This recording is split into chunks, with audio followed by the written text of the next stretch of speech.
राधा कृष्ण नमः। श्री सीताराम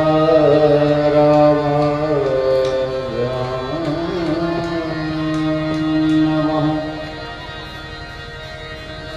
श्रीमद्भागवत महापुराण पुरुषोत्तमाय नमः। श्री संत वैष्णव सद्गुरो विप्रचरण कमलेभ्यो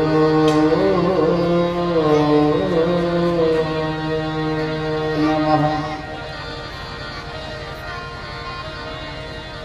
ध्येयं सदा परिभवगणमभीष्टदोहम्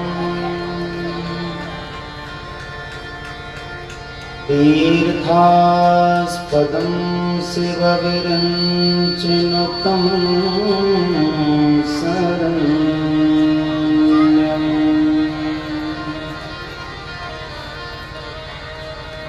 नृत्यार्तिहं प्रणतपालभवाब्धिपूतम् वन्दे महापुरुषते चरणारविन्दम्। लक्ष्मे लक्ष्मणो यस्ता वामे च जनकात्मजा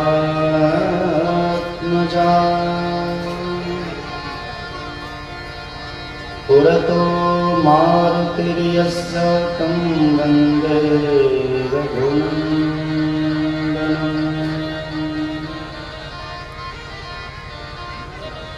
वंशीभूषितकरान्नवनीरदाभा पीताम्बरादरुणबिम्बफलाधरोष्ठात् पूर्णेन्दुसुन्दरमुखादरविन्दनेत्रात् कृष्णात् परं किमपि तत्त्वमहं न जाने। यं प्रव्रजन्तमनुपेतमपेतकृत्यं द्वैपायनो विरहकातराजुहाव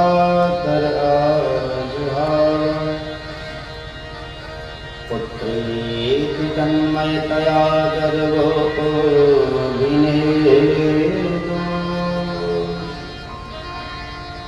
तं सर्वभूतहृदयं मुनिमानतोऽस्मि।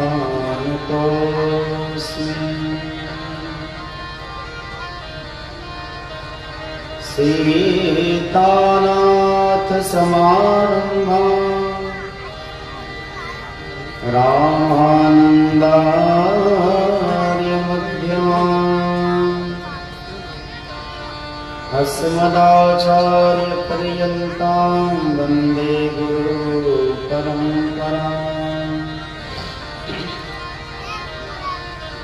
गङ्गातरङ्गरमणीयजटाकलापं गौरीनिरन्तरविभूषितभावम् नारायणप्रियमनङ्गमदापहारं वाराणसीपुरपतिं भज विश्वनाथम्। प्रणवो पवनकुमार खलगन पावक ध्यान जासु हृदयागार श्रीराम सरचापधर श्यामाण्डलीरविलासृततीरतिगर्वान् चारिकुवर चारिकुवरे तुलसी करत प्रणाम। नारायणं नमस्कृत्य नरं चैव नरोत्तमं देवीं सरस्वतीं व्यासं ततो जयमुदीरयेत्। भक्ति भक्त भगवंत गुरु चरणागतवेक।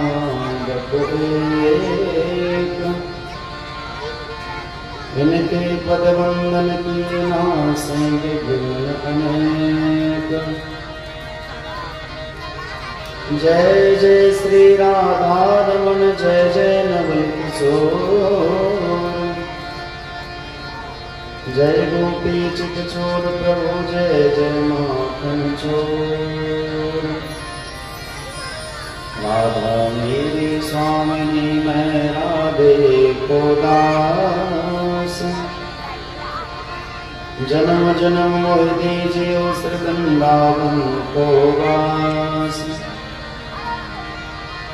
सब कारण को छोड़ के आई तेरे द्वार।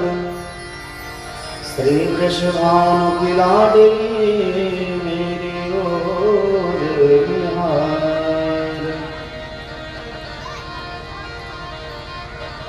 श्री राम मैं सब जग जानी करो प्रणाम जोरि जुग पानी।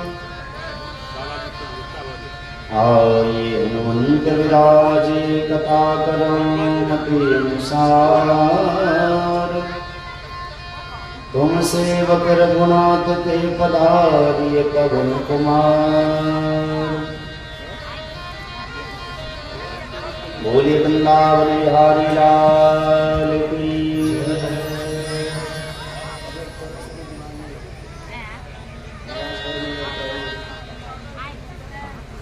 बोलिए श्री सीताराम भगवान की जय। श्रीमद्भागवत महापुराण की जय। श्री सुखदेव व्यासदेव भगवान की जय। श्रीमद् गोस्वामी तुलसीदास जी महाराज की जय। श्री गो माता गंगा माता की जय। श्री तुलसी महारानी की जय। अपने अपने माता पिता की जय। अपने अपने गुरु गोविंद की जय। सभी श्रोता भगवान की जय। जगत जननी जगदम्बा की जय। हे राजपुर बस्ती की जय। माघी नवरात्र महोत्सव की जय। जय जय श्री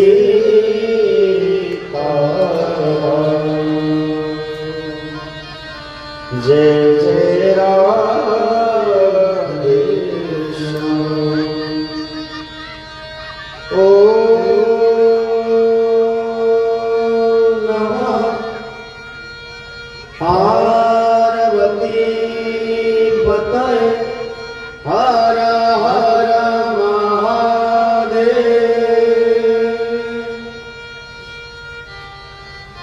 अनंत कोटि ब्रह्मांड नायक कारण कारण ब्रह्मालय भक्तवंश कल्पतरु नंद नंदन श्याम सुंदर श्री राधा कृष्ण भगवान परम मंगलमय परम कृपालु परम दयालु श्री सीताराम भगवान भगवान की वांगमयी मूर्ति श्रीमद्भागवत महापुराण श्री राम कथा भागवत कथा के परम ऋषिकाचार्य श्री नंदलाल जी महाराज कलिकावन अवतार श्रीमद् गोस्वामी तुलसीदास जी महाराज प्रातस्मरणीय पूज्यपाल तपोमूर्ति सिंधु शिरोमणि मिथिला संत कुलभूषण परमाराध्य परमादरणीय पूज्य संत श्री सद्गुरुदेव भगवान मंच पर विराजमान सभी सुधीजन संतजन संगीतज्ञ कथा प्रेमी माँ जगत जननी जगदम्बा के चरणाश्रित जितने भी श्रद्धालु कथा प्रेमी सबको भगवानमय समझ करके मैं सादर प्रणाम करता हूँ।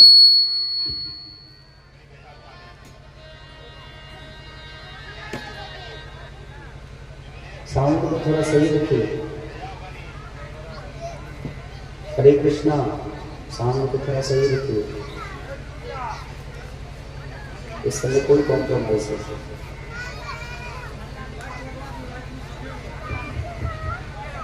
कल से और कमेटी के जितने लोग हैं मैं उनसे भी निवेदन करूंगा कि साउंड सिस्टम सही रखें।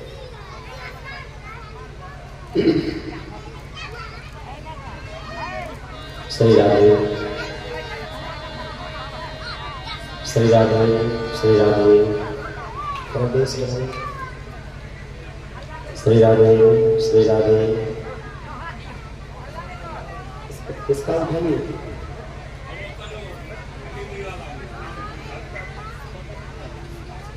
श्री राधे श्री राधे 20 मिनट माने आपको चाहिए सेटिंग करने के लिए क्या?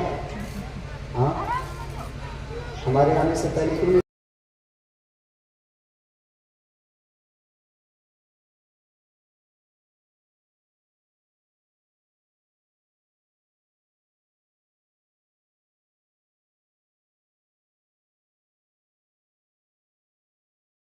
श्री राधे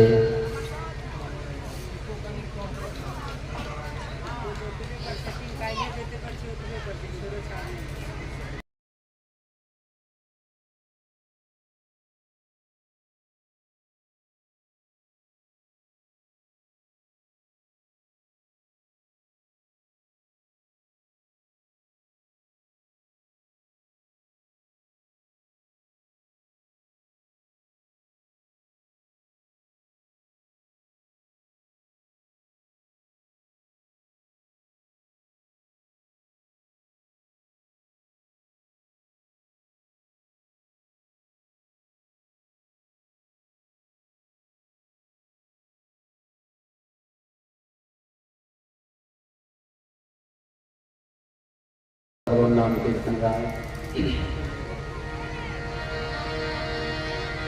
श्री राधे राधे गोविंद राधे राधे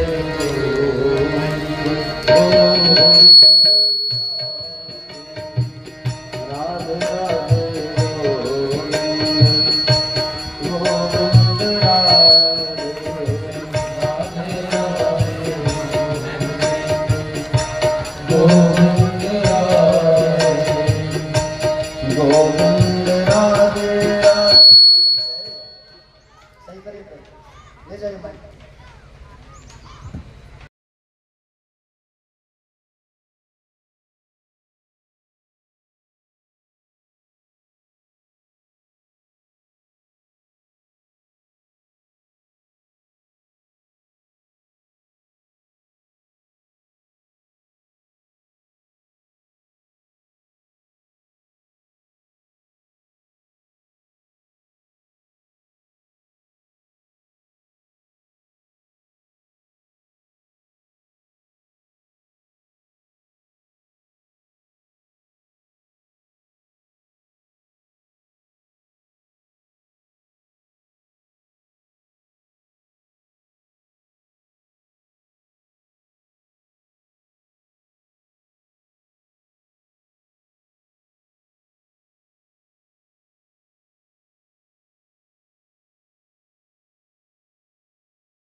गोपाल राधे राधे राधे गोपाल राधे गोविंद राधे राधे गोपाल राधे गोविंद राधे राधे गोपाल राधे राधे राधे गोविंद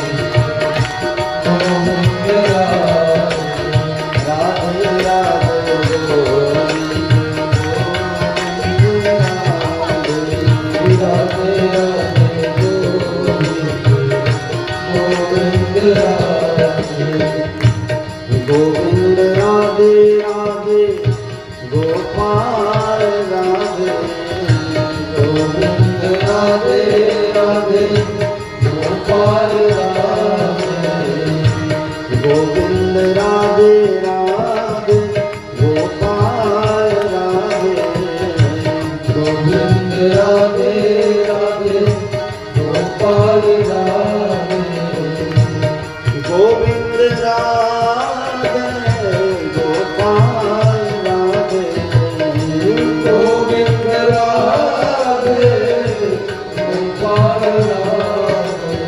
राधे गोविंद राधे गोपाल राधे गोविंद राधे गोपाल राधे राधे राधे गोविंद राधे राधे राधे गोविंद गोविंद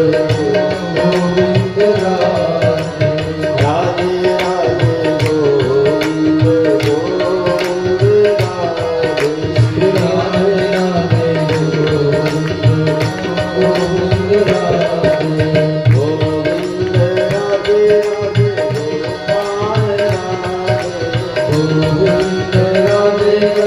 गोपाल राधे गोविंद राधे राधे गोपाल राधे गोविंद राधे राधे गोपाल राधे गोविंद राधे राधे गोपाल राधे गोविंद राधे गोपाल राधे गोविंद राधे गोपाल राधे गोविंद राधे गोपाल राधे गोविंद राधे गोपाल राधे राधे राधे गोविंद गोविंद राधे राधे राधे गोविंद गोविंद राधे राधे गोविंद गोविंद राधे राधे राधे गोविंद गोविंद राधे गोविंद राधे गोपाल राधे गोविंद राधे गोपाल राधे गोविंद राधे गोपाल राधे गोविंद राधे गोपाल राधे गोविंद राधे गोपाल राधे गोविंद राधे गोपाल राधे गोविंद राधे गोपाल राधे गोविंद राधे गोपाल राधे गोविंद राधे गोपाल राधे गोविंद राधे गोपाल राधे गोविंद राधे गोपाल राधे गोविंद राधे गोपाल राधे जय जय श्री राधे श्याम बोलिए भागवत भगवान की जय। इसमें आवाज है इसमें इसको मेरी तरफ मंगाई इस बक्सा को और इंस्ट्रूमेंट का आवाज ज्यादा है इंस्ट्रूमेंट का आवाज कम करें कल भी ज्यादा था आज भी ज्यादा टकरायो हाँ हाँ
तरुणौ गृहीत्वा, तरुणौ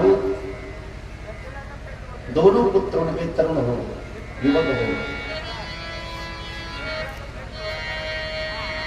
प्रेमैक रूपा सहसा विरासीत, प्रेमैक रूपा प्रेम से वशीभूत होकर के सहसा अविरासी, सहसा अचानक से पहुंची। कौन?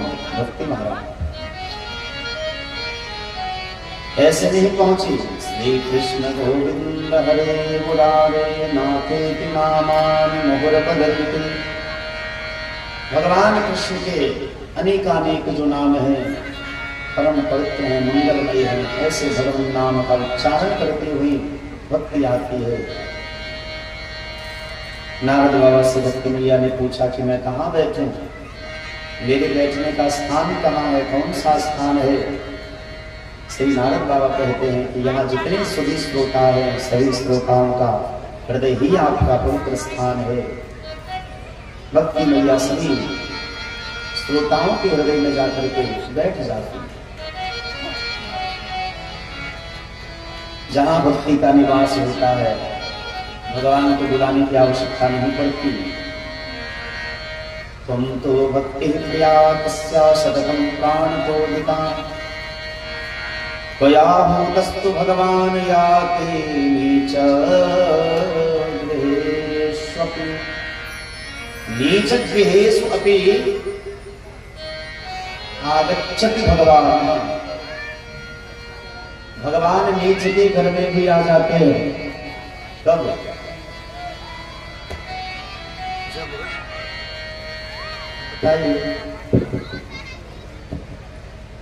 भगवान नीच के भी घर में भी आ जाते हैं।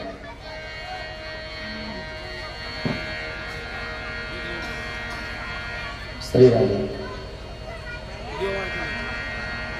जहां भक्ति मैया का निवास होता है, भक्ति सुतो तो तरुणो गृहीत्वा। श्री नारद बाबा ने पूछा कि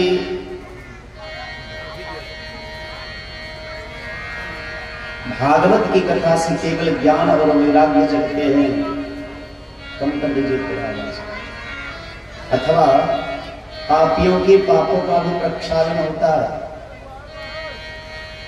और यदि पापियों का उद्धार होता है तो केके विसुद्धन्ते बदन्तु मह्यम्। आज तक भागवत की कथा सुनकर के कौन कौन पवित्र हुए हैं? केके विसुद्धन्ति, कौन कौन शुद्ध हुए, पवित्र हुए, कथा करके बताइए। नैमिषारण्य क्षेत्र में श्री सूत जी महाराज सौनकादि विष्णु को सुना रहे हैं, और हरिद्वार के गंगा के तट पर श्री सनकादि ऋषि नारद बाबा को कथा सुना रहे हैं और कहते, ये मानवा पाप कृतास्तु सर्वदा सदा दुराचारगता विमार्गदाः, क्रोधाद्विदग्धा कुटिलाश्च कामिनः, सप्ताहयज्ञेन कलो पुनन्ति ते।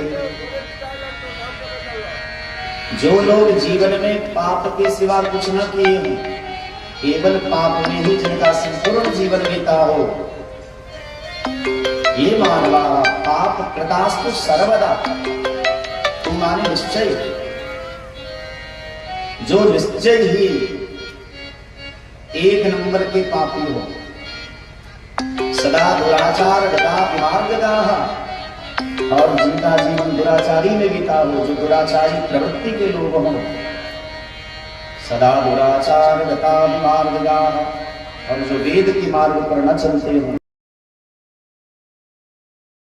कुटिलाश्च कामिनः, और जो क्रोध रूपी अग्नि में जलते रहते हो, सदैव क्रोध युक्त हो, क्रोधाग्निदग्धा कुटिलाश्च कामिनः, जो कुटिल है, जिसका हृदय छल कपट से भरा हुआ है, और जो कामी व्यक्ति है, ऐसा पापी से पापी जीव ने यदि एक बार समाहित चित्त करके, चित्त को, मन को एकाग्र करके भागवत की कथा श्रवण कर ले, तो सप्ताह यज्ञेन कलो पुनन्ति ते, 7 दिन में ही उसका उद्धार हो जाएगा।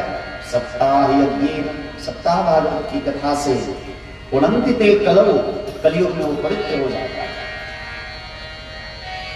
पंचोग्रपापाश्चलछद्मकारिणः क्रूरा पिशाचा इव निर्दयाश्चल। पंचोग्र पाप, 5 प्रकार के महापाप है। कौन कौन से? सुरापी ब्रह्म, सुरापी माने मदिरा पान करने वाला। जो लोग शराब पीते हैं वो महापापी है। सुरापी ब्रह्म, और जो ब्राह्मण की हत्या करते हैं वो भी महापापी है। कई लोगों को कष्ट भी होगा, बुरा भी लगता होगा, क्योंकि जहां तक मुझे पता चला इस गांव के भी बहुत सारे लोग मदिरा पान करते हैं, शराब पीते हैं। उन लोगों को ये बात बहुत चुभेगी, लेकिन चुभे तो चुभे, हमारा काम है कहना, करिए ना करिए, मानिए ना मानिए, आपका काम। सुरापी जो मदिरा पान करते हैं, शराब पीते, वो 1 नंबर के महापापी हुए। ब्रह्मा जो ब्राह्मण की हत्या करते हैं, स्वर्णस्ते जो किसी का सोना चुरा लेते हैं, ये सब 1 नंबर के महापापी हुए। गुरुतल्पगा, और जो गुरु पत्नी को कुदृष्टि से देखते हैं, गुरु माता को खराब दृष्टि से देखते हैं, ये तो 4 महापापी हुए ही हुए। लेकिन इन चारों के साथ रहने वाले जो है वो 5वें महापापी। शराब पीना जितना बड़ा पाप है, शराबी के साथ, जुआरी के साथ रहना भी उतना बड़ा ही पाप है। भले आप पियो ना पियो, और पियोगे नहीं पियोगे भाई क्या फर्क पड़ता। शराबी के साथ रहोगे तो एक ना एक दिन तुम भी शराबी बन जाओगे। महात्माओं के साथ रहोगे तो कुछ न कुछ तो बुद्धि हो ही जाएगी महात्मा वाली। पंडित के साथ रहोगे तो पंडिताई बुद्धि तो आ ही जाएगी। गाय रहोगे तो नाचना ठुमकना तो आ ही जाएगा। हाँ? क्योंकि कहावत है, जिसके रहोगे संग उसी का चढ़ेगा रंग, जैसे पियोगी पानी वैसी होगी वाणी, जिसका खाओगे अन्न वैसा होगा मन। जिसके रहोगे संग उसका चढ़ेगा रंग। स्वर्णस्ते ब्रह्मा सुरापी गुरुतल्पगा, तो ये 4 महापापी, और इन चारों के साथ रहने वाले, साथ देने वाले 5वें महापापी हुए। पंचोग्र पापाश्चलछद्मकारिणः, 5 प्रकार के जो महापाप हैं, वो महापाप करने वाला व्यक्ति भी यदि एक बार भागवत की कथा हृदय को, मन को, चित्त को, बुद्धि को, इंद्रियों को एकाग्र करके श्रवण कर ले तो सप्ताह यज्ञेन करो गुणन्ति, प्रभाव से वो 7 दिन में ही वह जीव पवित्र हो जाता है। और इतना ही नहीं, यदि कोई पाप करते करते अचानक से मर जाए, किसी पापी की मृत्यु हो जाए, उसको अधोगति मिल गई हो, प्रेत योनि में चला गया हो, भूत प्रेत बनकर के इधर उधर भटक रहा हो, और उसके उद्धार के लिए भी यदि कोई भागवत कथा का अनुष्ठान करता है तो उस मृत व्यक्ति का भी उद्धार हो जाता है, कल्याण हो जाता है। नारद जी ने कहा कि बाबा ये तो बड़ी आश्चर्य की बात है।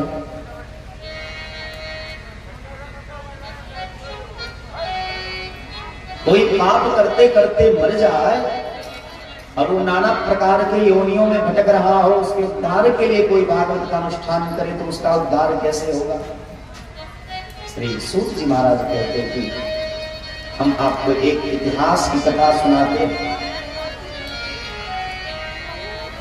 इतिहास की कथा यह है कि तुंगभद्रा नाम की नदी जो दक्षिण भारत में है, तुंगभद्रा नाम की नदी के तट पर एक गांव है, जिस गांव का नाम है उत्तम नगर।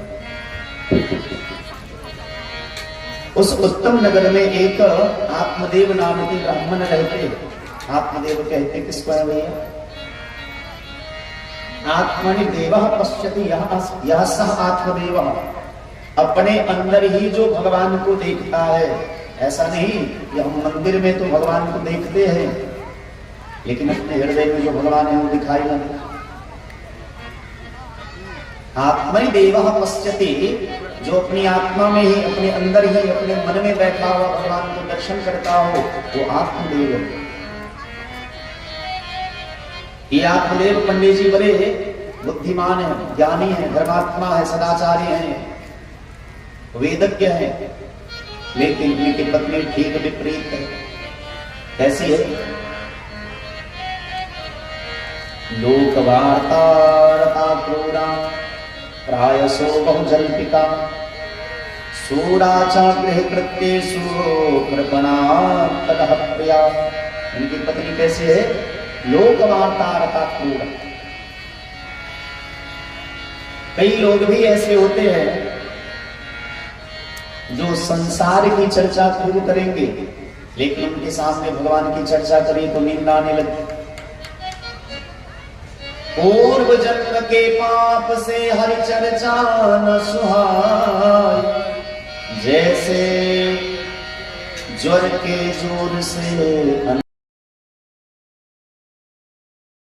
यदि भगवान की कथा सुनते सुनते किसी को नींद आ जाए, यदि भगवान की कथा श्रवण करते करते किसी को आलस्य आने लगे, तो समझिए कि ये पूर्व जन्म का बहुत बड़ा पापी है। पूर्व जन्म के पाप से हरि चर्चा न सुहाय, जैसे ज्वर के जोर से अनकारुचि मर जाए। लोकवार्ता क्रूरा प्रायसो बहुजल्पिका। लोकवार्ता, लोकवार्ता माने होता है संसार की चर्चा करना। लोकवार्ता क्रूरा प्रायसो बहुजल्पिका। और बहुत कीमती थी भैया। भगवान ने दो कान दिए हैं, एक मुंह दिया है, मतलब ज्यादा सुनो और कम बोलो। आजकल ये सबसे बड़ी बीमारी है, लोग ज्यादा बोलते हैं कम सुनते हैं, और इसीलिए बात नहीं बनती है, बात बिगड़ जाती है।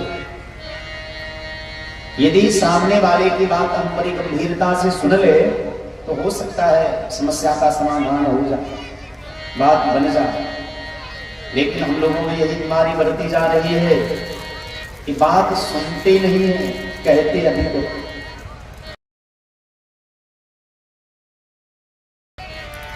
अधूरा सुन के ही कुछ कह देना, ये सब बुरी आदत है। प्रायसो बहुजल्पिका। बहुजल्पिका बहुत बरबर करने वाली थी उनकी पत्नी। सूराचा गृह कृत्येषु, और घर का काम खूब करती, शूरवीर थी, लेकिन कृपणा कलह प्रिया, कंजूस थी। यहां भी बहुत सारी माताएं बैठी होंगी जो कंजूस होंगी। माताओं को कंजूस नहीं होना चाहिए। कृपणा कलह, कृपणा कलह प्रिया। कलह प्रिया मानी बड़ी झगड़ालू थी वो। नहीं होना चाहिए। परिणाम क्या हुआ?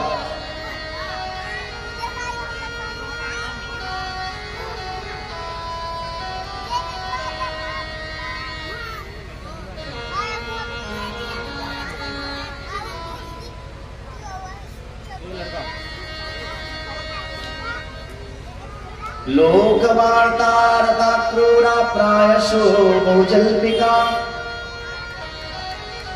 सूराचा गृह कृत्येषु कृपणा कलह प्रिया। परिणाम क्या हुआ? परिणाम यह हुआ कि एक भी संतान नहीं हुआ पंडित जी को, ना पुत्र हुआ न पुत्री हुई। समय धीरे धीरे बढ़ता गया, लोग ताना मारने लगे, अरे ये पंडित जी ऊपर से ही धर्मात्मा लगते हैं, ये तो बहुत बड़ी पापी है, इनको गति कैसे होगी, इनका उद्धार कैसे होगा। पंडित जी को ये बात बड़ी चुभने लगी, उनको बड़ा कष्ट हुआ। तो उन्होंने क्या किया, गो माता की खूब सेवा की, गाय जो घर में पाल के रखे थे उनकी बड़ी सेवा की। गाय भी 5 हो गई, गाय ने भी एक बछड़ा बछिया को जन्म नहीं दिया। तुलसी का बिरवा लगाया तो बिरवा भी सूख गया, अब तो पंडित जी को और चिंता होने लगी कि मैं सचमुच एक नंबर का पापी हूं शायद।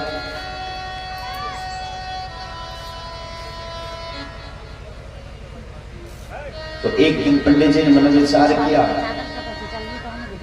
बर भनवास नरक करता, बर भनवास नरक करता, बर भनवास नरक करता, बर भनवास नरक करता, दुष्ट संग जनि देहो विधाता, दुष्ट संग जनि देहो विधाता, दुष्ट संग जनि देहो विधाता, दुष्ट संग जनि देहो विधाता, बर भनवास नरक करता, बर भनवास नरक करता, बर भनवास नरक करता, बर भनवास नरक करता। बोलिए भक्तवत्सल भगवान की जय। पंडित जी को बड़ी चिंता होने लगी, अब क्या किया जाए।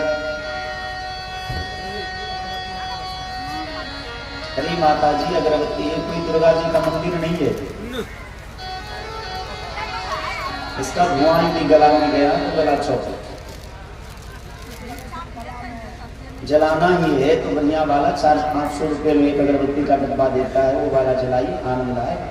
क्या 4 रुपया में अगरबत्ती कहीं से खरीद के ले आए जलाते, इसका धुआं बहुत खराबी करता है। भगवान को बढ़िया बढ़िया चीज दीजिए, कोई बात नहीं, लेकिन भगवान पदार्थ के भूखे नहीं होते, भगवान भाव के भूखे होते। ये तो मैंने बस ऐसे ही विनोद में कह दिया, लेकिन भगवान भाव के भूखे होते हैं। उन्हें 2 रुपया का लगाओ चाहे 200 रुपए का, क्या फर्क पड़ता है, भाव होना चाहिए। यदि भगवान 200 रुपए वाली वस्तु में भी भाव नहीं होगा तो भगवान स्वीकार नहीं करेंगे, और यदि 2 रुपए वाली वस्तु में भाव होगा तो भगवान उसे शास्त्र स्वीकार कर लेते हैं। कहने का मेरा अर्थ यह था कि यहाँ अगरबत्ती न जलाइए। पंडित जी ने एक दिन मन में विचार किया कि इससे बढ़िया तो मर जाना ही है। क्यों? क्योंकि बरु भलवास नरक करता था, दुष्ट संग जनि देहु विधाता। यदि पड़ोस के लोग दुष्ट हो जाए ना तो जीवन बड़ा मुश्किल हो जाता है। बड़ी चिंतित तो हुई और एक दिन घर द्वार छोड़ करके चले गए। कहा? जंगल में। यह सोच करके गए कि कोई जीव, कोई हिंसक पशु मुझे खा लेगा, देह से मुक्ति मिल जाएगी और लोगों के ताने से छुटकारे मिल जाएंगे। चलते चलते चलते जंगल में जब पंडित जी बहुत थक गए, एक सरोवर के तट पर वृक्ष की छांव में बैठ गए और बैठ करके आंसू बहाने लगे, रोने लगे। मन में उथल पुथल चलने लगा, विचार करने लगे क्या करूं क्या ना करूं। यदि आत्महत्या करता हूं तो बड़ा पाप लगेगा, क्योंकि मनुष्य शरीर का भगवान बार बार नहीं देते।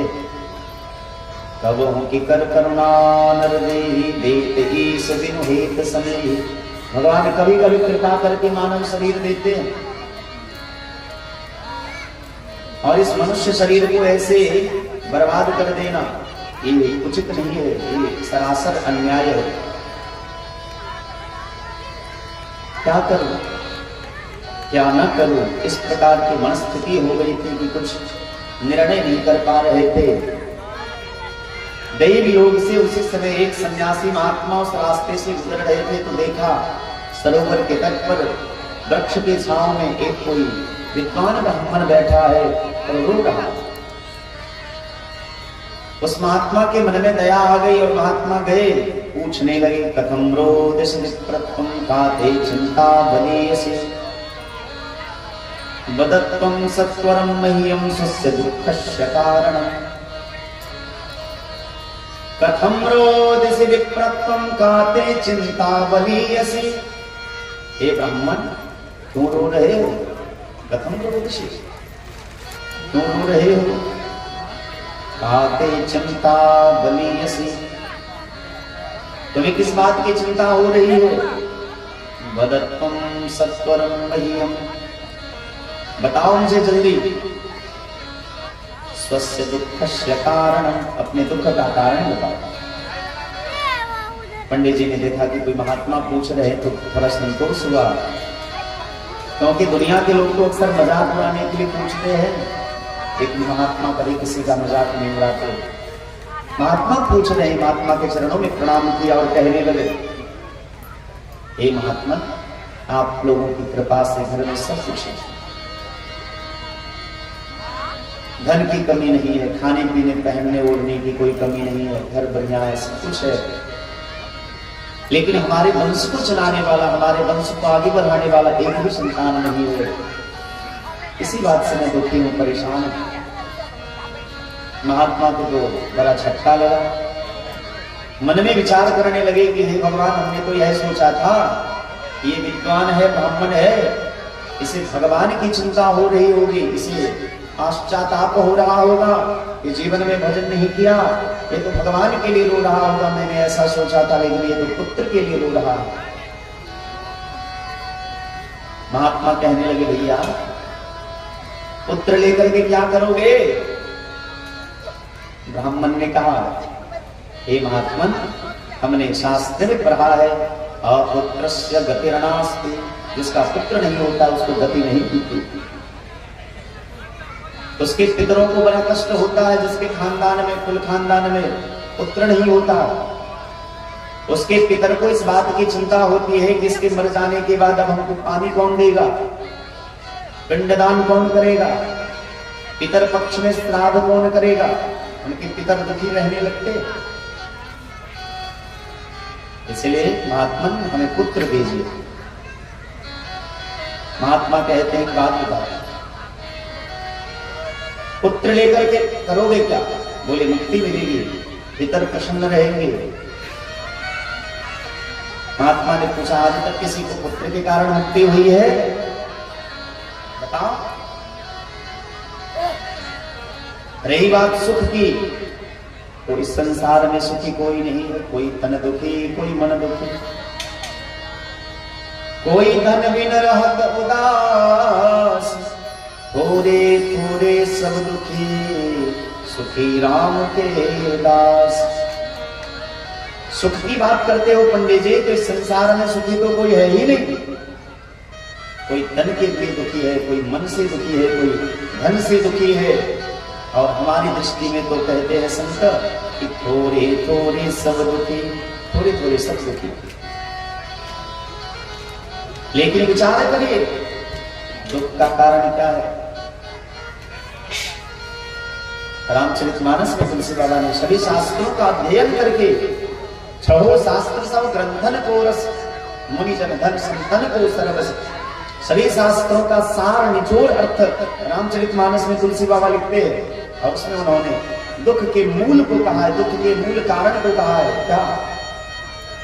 मोह सकल व्याधीन कर मोला, मोह सकल व्याधीन कर मोला, मोह सकल व्याधीन कर मोला, मोह सकल व्याधीन कर मोला, तिनके पुनि उपजहि बहु सूला, तिनके पुनि उपजहि बहु सूला, तिनके पुनि उपजहि बहु सूला, तिनके पुनि उपजहि बहु सूला। तुलसी बाबा कहते हैं, संसार में सबके दुख का कारण क्या है? मोह सकल व्याधिन कर मूला। व्याधिन माने दुख। आप जब आंख बंद करके चिंता करेंगे ना, चिंतन करेंगे, तो आपको इसका जवाब मिल जाएगा कि मोह सकल व्याधि कर मूला। सभी व्याधियों का, सभी दुखों का मूल क्या है? मोह।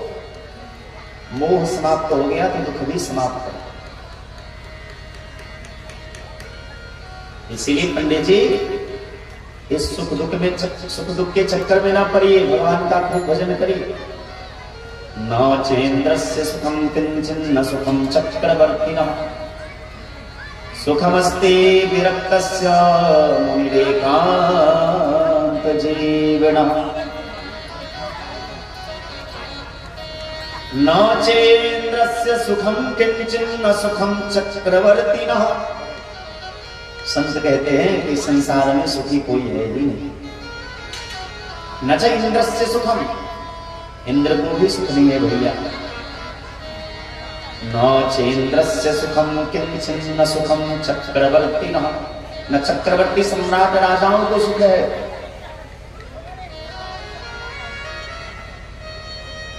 आपने दशरथ जी की कथा सुनी होगी। चक्रवर्ती सम्राट थे राम के पिता दशरथ जी। तुलसी बाबा उनके विषय में कहते हैं मानस में, एक बार भूपति मन माहि भय गलानि मोरे सुतनाहि। एक बार तो उनको भी दुख हो गया। अब विचार करिए, राम लक्ष्मण भरत और शत्रुघ्न जैसे जिनके 4 पुत्र हैं, गुरु वशिष्ठ जिनके गुरु हैं, अयोध्या जिनकी राजधानी है, इंद्र जिनको आधा सिंहासन बैठने के लिए स्वर्गलोक में देता है, वो दशरथ जी भी सुखी नहीं, उनको भी कष्ट हुआ। और इंद्र की तो बातें ही छोड़ दीजिए, देवता लोग हर समय परेशान ही रहते। न चेन्द्रस्य सुखम किंचिन्न सुखम चक्रवर्तिनः। फिर सुखी कौन है? बोले सुखमस्ति विरक्तस्य। जो विरक्त है। विरक्त कहते किसको? क्या विवाह नहीं की तो विरक्त हो गए, और विवाह कर लिए तो ध्वस्त हो गए? ना भाई, विरक्त का अर्थ यह है जिसके जीवन जीने का तरीका कमल के पुष्प के जैसा है। कमल का पुष्प पानी में रहता है, लेकिन कमल के पुष्प के ऊपर पानी नहीं रहता। उसी प्रकार जो संसार में रह करके भी, गृहस्थ आश्रम में रह करके भी, घर परिवार में रह करके भी घर परिवार को अपने हृदय में न समाया है, उससे अलग रहता है, निर्लिप्त रहता है, निर्विकार रहता है, निरीह जो है, निर्विकार जो है, निर्लेप जो है, ऐसे लोग विरक्त हैं। विशिष्ट रक्त, जिनको भगवान के चरण में अत्यंत प्रेम है, वो विरक्त है। अथवा विगत रक्त, जिनको संसार में किसी प्रकार की आसक्ति नहीं है, वो दोनों विरक्त है। सुखमस्ति विरक्तस्य मुनिरेकांत जीविनः। जो एकांत से भी सुख 2-3 जगह ही मिलते हैं। इस संसार में 2 प्रकार के सुख हैं, एक है विषयानंद और एक है परमानंद। और संयोग से दोनों सुख जो है एकांत में ही मिलता है। लोग जब विषय भोग करते हैं, पत्नी के साथ सहवास करते हैं, तो भी एकांत में ही वास करते हैं। और जब भगवान का चिंतन करते हैं, भजन करते हैं, तो एकांत में ही भजन होता है। कहने के लिए अलग बात है, लोग कह देते हैं कि मन चंगा तो कठौती में गंगा। लेकिन भैया भजन यदि घर में होता ना, तो मनु जी महाराज जो हमारे पूर्वज हैं, वो घर बार छोड़ करके जंगल नहीं जाते। यदि भजन घर में ही हो जाता, तपस्या घर में ही हो जाती ना, तो पार्वती मैया घर छोड़ करके हिमालय पर्वत को छोड़, यदि घर में ही भजन हो जाता तो हम आपसे ज्यादा शांत वातावरण राजा महाराजाओं का घर रहा होगा। जितने राजा महाराजा हुए हैं, सब घर छोड़ करके ही भजन किए हैं। इसलिए ये बात कहना छोड़ दीजिए कि मन चंगा तो कठौती में गंगा। घर है मकरा का जाल, इसमें लोग खुद ही इसको खुद ही बनाते और खुद ही इसमें फंस के मर जाते। भजन तो एकांत में ही होता। एकांत सेविनः, जो एकांत सेवी महात्मा है, उनको सुख मिलता है। सुखमस्ति विरक्तस्य मुनिरेकांत जीविनः। इसलिए पंडित जी खूब भजन करिए, खूब भगवान का नाम लीजिए और मस्त रहिए। पंडित जी ने कहा कि महात्माओं की सबसे बड़ी कमी यही है, उनको कोई भी बात कहो तो कहेंगे भजन करिए। अरे भैया, समस्या का समाधान भी तो होना चाहिए। मुझे बेटा चाहिए। महात्मा ने देखा कि पंडित जी बड़े हठीले हैं, बड़े हाल रेखा को पढ़ा और उनकी हाल रेखा को, भाग्य रेखा को देख करके कहते हैं, पंडित जी इस जन्म की बात तो छोड़िए, आपको 7 जन्म, 7 जन्मावधि तव पुत्रो नैव च नैव च, इस जन्म की बात ही बोल जाइए, आपको 7 जन्म तक पुत्र का सुख नहीं लिखा है। अब तो पंडित जी और भी परेशान हो गए और हाथ जोड़ करके कहते, महात्मा जी आपको ब्रह्मत्या का पाप लगने वाला है, आप ब्रह्मत्या के पाप के लिए तैयार हो जाइए। महात्मा ने कहा, भैया हमको क्यों लगेगा ब्रह्मत्या का पाप? बोले इसलिए आपको पाप लगेगा क्योंकि मैं ब्राह्मण हूं और मैं आपके, और मरना ही है तो कहीं और जाके मरो, हमारे चरण में क्यों मरोगी? बोले आपके चरण में 2 कारण से मरेंगे। पहला कारण तो ये है कि आपने मेरे दुख को 7 गुना बढ़ा दिया, मुझे तो केवल इस जन्म नहीं बचा, 7 जन्म तक मुझे पुत्र का सुख नहीं मिलेगा। आपने मेरे दुख को 7 गुना बढ़ा दिया है, इसीलिए मैं आपके चरणों में ही मरूंगा। और दूसरा बात, तुम्हारे भाग्य में पुत्र का सुख तो नहीं लिखा है, लेकिन एक काम हम कर सकते हैं। क्या? अपनी पोटली से एक फल निकाला और महात्मा जी ने भगवान गोविंद का स्मरण करके उस पंडित जी के हाथ में दिया और कहा, जाओ ये फल अपनी पत्नी को खिला देना। भगवान ने कृपा करी, भगवान ने चाहा तो सुंदर पुत्र का जन्म होगा। पंडित जी झूमने लगे और कहते हैं, हे महात्मा, क्या इसके लिए कोई नियम व्रत भी करना होगा? बोले हाँ, नियम व्रत करना होगा। क्या? आपको सात्विक भोजन करना होगा।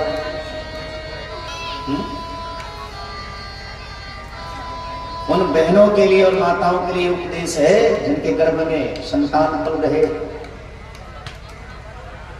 क्योंकि जब कोई संतान किसी माँ के गर्भ में रहता है तो माँ का जैसा स्वभाव रहता है, माँ जैसा बोलती है, जैसा खाती है, जैसा सोचती है, जैसा देखती है, उनके एक एक क्रियाकलापों का, व्यवहार का, स्वभाव का प्रभाव गर्भस्थ शिशु के ऊपर पड़ता है। इसीलिए जो माताएं, जो बहनें गर्भवती हों, उनको सुंदर विचार रखना चाहिए मन में, हर समय करना चाहिए, सात्विक भोजन करना चाहिए, उसका संतान भी सात्विक होगा। पंडित जी झूमते हुए गए, महात्मा के चरणों में प्रणाम किया और चले गए और अड़ोस पड़ोस के लोगों को कहने लगे, अजी सुनते हो, देखना 9 महीने के बाद मेरे घर में भी किलकारियां गूंजेंगी। महात्मा ने आशीर्वाद दिया है, वचन दिया है कि तुम्हारा एक संतान होगा और वह फल जो है अपनी पत्नी को जाके खिला दे। लेकिन पत्नी जब अच्छी होती तब न खाती, पत्नी के हाथ में दे दिया, पंडित जी चले गए काम करने, पत्नी सोचने लगी, क्या? फलवक्षेन गर्भस्यात् गर्भेनोदरवृद्धिता, यदि मैं फल खा लूंगी और महात्मा का बात यदि सबसे हुआ तो मैं गर्भवती हो जाऊंगी, और यदि मैं गर्भवती हो गई तो मेरा पेट बड़ा हो जाएगा, और पेट बड़ा यदि हो गया तो भोजन कम हो जाएगा, और भोजन कम हो गया तो शरीर का बल भी कम होगा, और शरीर का बल कम हो गया तो फिर लड़ाई झगड़ा में आनंद नहीं आएगा। फलभक्षेन गर्भस्यात् गर्भेनोदरवृद्धिता, क्या करूं? एक बहन जी आई, बूढ़ी माता थी, वो कहने लगी, अरे भाग्यवान, तुम्हारे भाग्य चमक गए, महात्मा ने आशीर्वाद दिया है, फल खा लो। बोले दीवार घाटी ब्रजेंद्र ग्राम, ठीक है, यदि मैं फल खा लूंगी तो गर्भवती हो जाऊंगी। बोले हाँ जरूर होगी। तो पंडिताइन जो थी धुंधुली, वो कहती है, यदि कहीं 2015 के जैसे भूकंप आ गया तो क्या करूंगी? जो दुबले पतले होंगे वो तो भाग जाएंगे, अपनी जान बचा लेंगे, हमारा पेट बड़ा रहेगा, पैर भारी रहेगा, तो मैं खुद को बचा कैसे पाऊंगी? बहन ने कहा जा तेरी बुद्धि मारी गई। अरे महात्मा ने फल दिया है तो विश्वास करके फल खा लो। एक बहन आई बोली बहन तुम सच कह रही हो, लेकिन देखो विधाता का लेख क्या। इनकी मुंह बोली बहन थी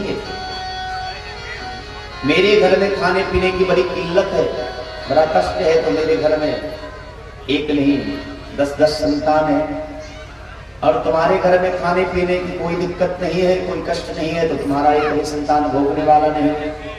लेकिन चिंता मत करो, महात्मा ने जो फल दिया है उस फल का कोई प्रभाव भी है या नहीं, इसको परीक्षण करने के लिए, जानने के लिए तुम्हारे घर में जो गाय है, जो बांस है, उस गाय को खिला दो। रही बात तुम्हारी, तो मेरे गर्भ में जो बालक पल रहा है वो बालक मैं तुम्हें लाकर दे दूंगी, उसके बदले तुम मुझे थोड़ा धन दे देना और पंडित जी को जैसे तैसे तुम संभाल लेना, नाटक कर लेना।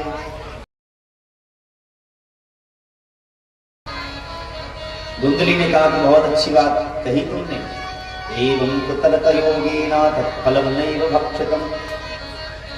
अब तो पंडिताएं जो थी एवं कुतलत योगेन तत्फलं नैव भक्षितम्, उस फल को नहीं खाया। और वो फल किसको खिला दिया? गौ माता को। और पंडित जी जब भी आते थे तो 3-4 महीने के बाद जो है नाटक करने लगी, कभी उल्टी करने का बहाना, कभी पेट में दर्द का बहाना, कभी चटक मटक खाने का बहाना। ये सब लक्षण है गर्भवती होने का। पंडित जी भोले भाले स्वभाव के थे, वो मान गए। कुछ महीनों के बाद गौ माता ने एक बालक को जन्म दिया और उससे पूर्व ही धुंधली ने भी एक सुंदर बालक को जन्म दिया। लेकिन ये बालक उनके अपने नहीं थे, मुंहबोली बहन के थे। और धुंधली ने संसार के लोगों को यही बताया, समाज में यही हल्ला हो गई, ये बात फैल गई कि धुंधली ने एक बालक को जन्म दिया। कुछ ही महीनों के बाद गौ माता ने भी एक सुंदर बालक को जन्म दिया, जो दिखने में बड़ा सुंदर था, गौर वर्ण का था। लेकिन उनके कान जो थे तो गाय के कान के जैसे थे, इसलिए उनका नाम क्या हुआ? गोकर्ण। और ज्येष्ठ संतान के नाम रखने की बात आई, नामकरण करने का समय आया, तो पंडित जी ने मन में विचार किया कि मेरा नाम आत्मदेव है तो बेटा का नाम परमात्मा देव रखूंगा। लेकिन पंडिता ने झुंझुला करके कहती है, ये जी ये कैसे हो सकता है? दर्द मैंने सहा है, गर्भ में मैंने धारण किया है, तो नाम आप अपने नाम से मिलते जुलते कैसे रखोगे?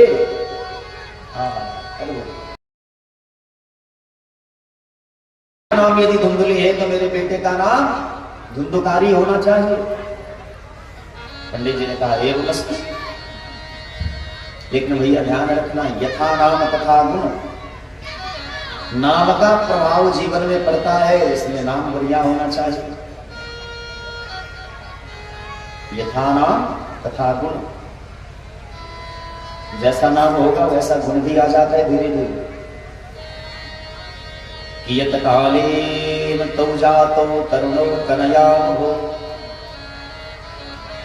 श्री वेदव्यास भगवान कहते हैं कियत कालेन तौ जातो तरुणो कनयामहो। गोकर्णः पंडितो ज्ञानी धुंधुकारी महाखलः। धीरे धीरे समय बढ़ने लगा। यत कालेन तौ जातो, कुछ दिन के बाद दोनों भैया बड़े हुए, लेकिन नाम दोनों का हुआ। गोकर्णः पंडितो ज्ञानी, गोकर्ण जी महाराज पंडित हुए, ज्ञानी हुए। धुंधुकारी महाखलः, लेकिन धुंधुकारी महान दुष्ट निकला। बचपन से ही वो क्या करता था? कुत्तों को पालता था। इसका मतलब ये हुआ कि कुत्ता को पालने वाला दुष्ट होता, महाखल होता। लेकिन आज दुर्भाग्यपूर्ण बात यह है कि लोग गाय पालना छोड़ करके अब कुत्ते पाल रहे और बड़े शौक से उसको घुमाते, अपने बेटे के जैसा उसको प्रेम करते हैं, गाड़ी में घुमाते हैं। पहले के जमाने में घर के द्वार पर लिखा होता था शुभ और लाभ, लिखा होता था सुस्वागतम, आइए, वेलकम टू यू, आपको मेरे घर में स्वागत है। लेकिन आजकल लिखा रहता है कुत्ते से सावधान। मतलब यह हुआ कि इसके अंदर कुत्ते भी रहते हैं, और भैया कुत्ते के साथ रहते रहते आदमी में उसकी प्रवृत्ति का हो ही जाता है।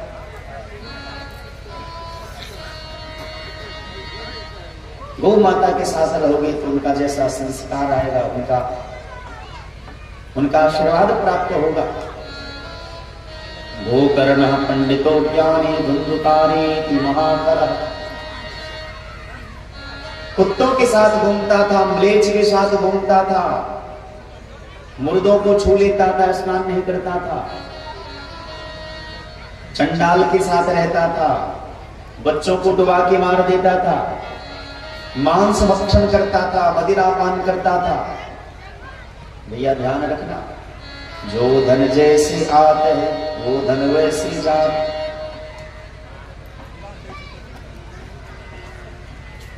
पंडिताय व्यक्ति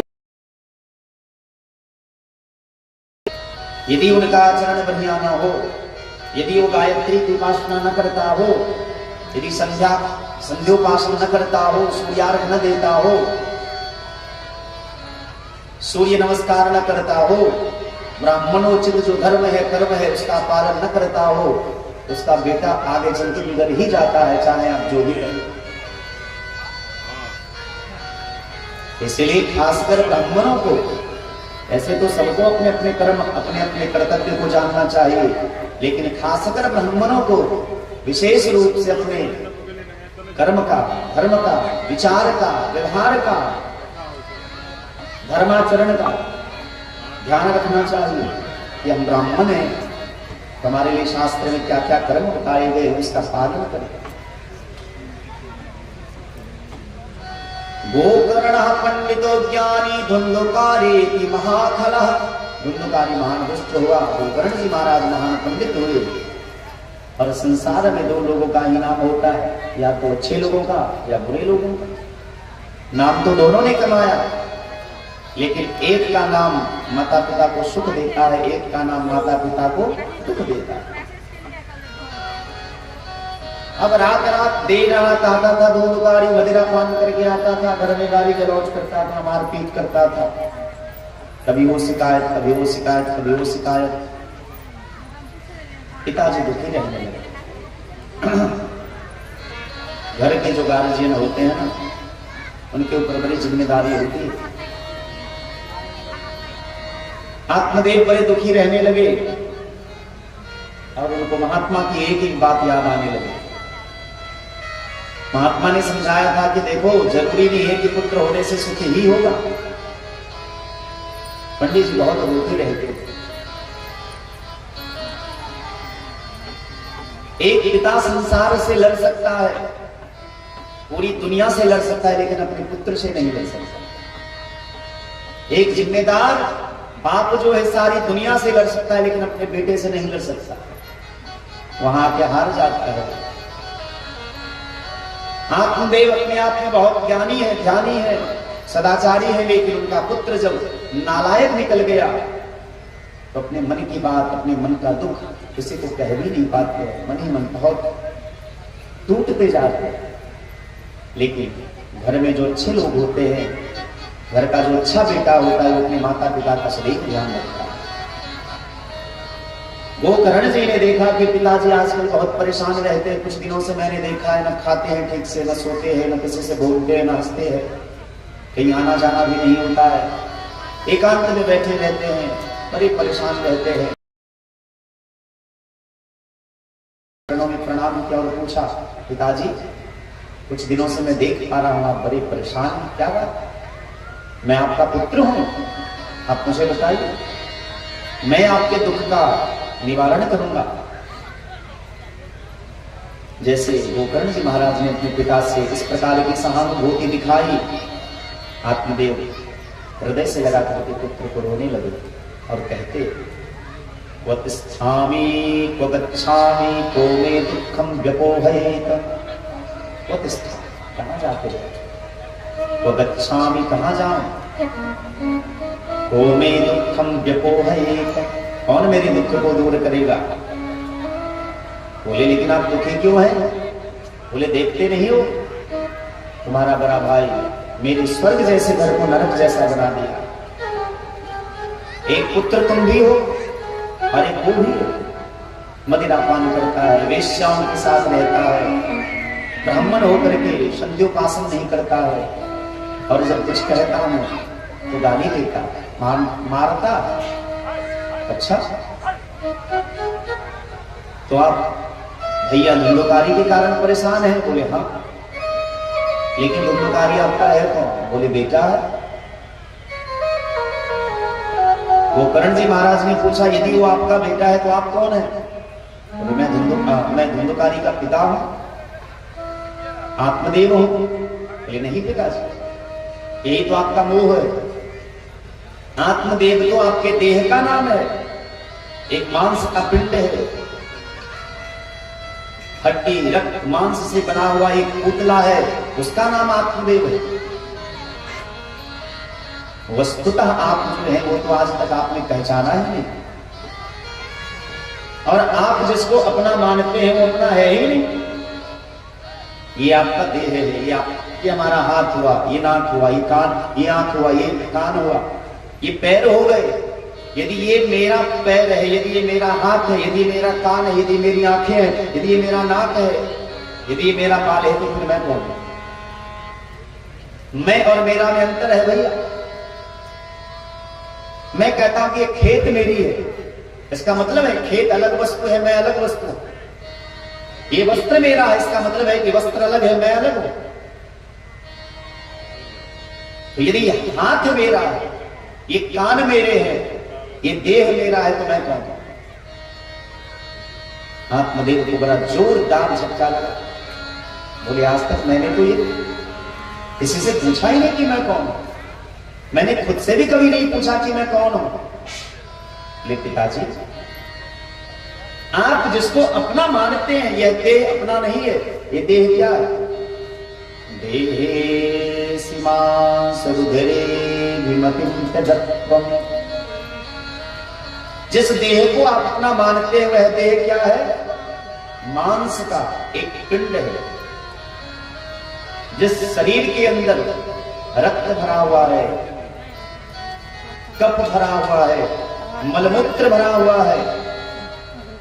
अरे ये तो भगवान की कृपा समझिए कि भगवान ने ऊपर से इतना सुंदर प्लास्टर कर दिया है, जैसे कोई घर ऊपर से देखने में तो बड़ा आनंददायक होता है भैया, लेकिन उस घर के अंदर उस प्लास्टर के नीचे तो ही सरिया बंधा हुआ होता है, ढलाई किया हुआ होता है, ईंट पत्थर कंकर रहते हैं।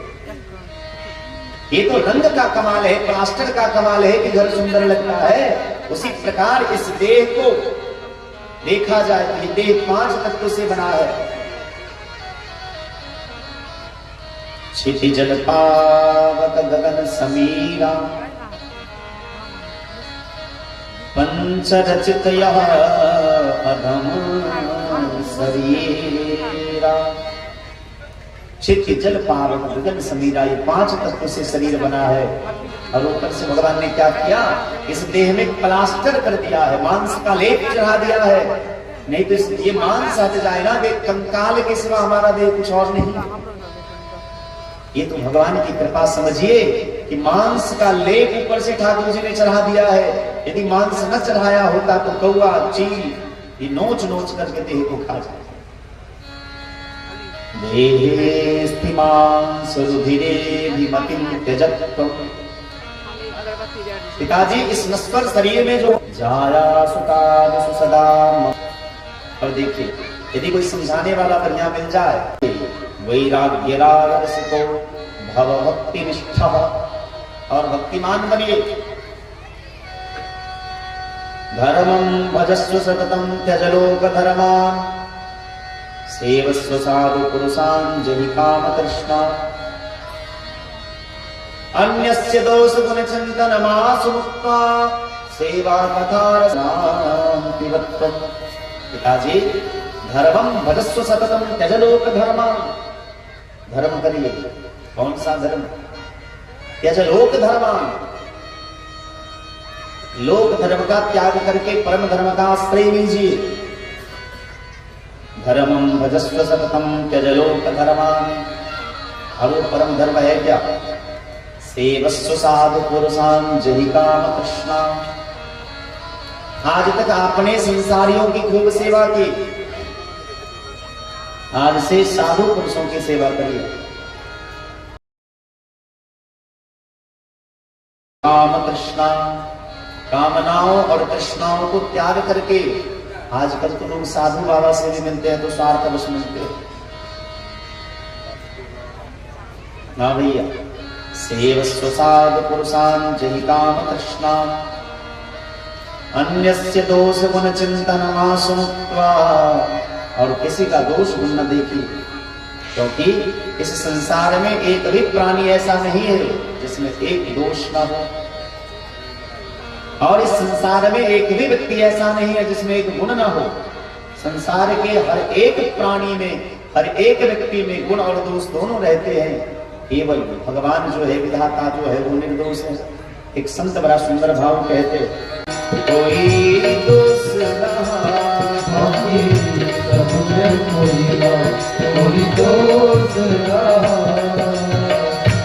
एक विधाता निर्दोष रहा, एक विधाता निर्दोष रहा, एक विधाता निर्दोष रहा, एक विधाता निर्दोष रहा।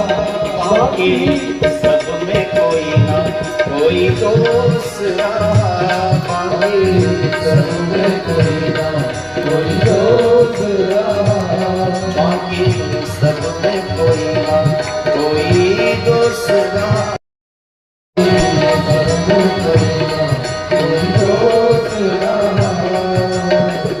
हमने तो तुम्हारे दोष गिनाए,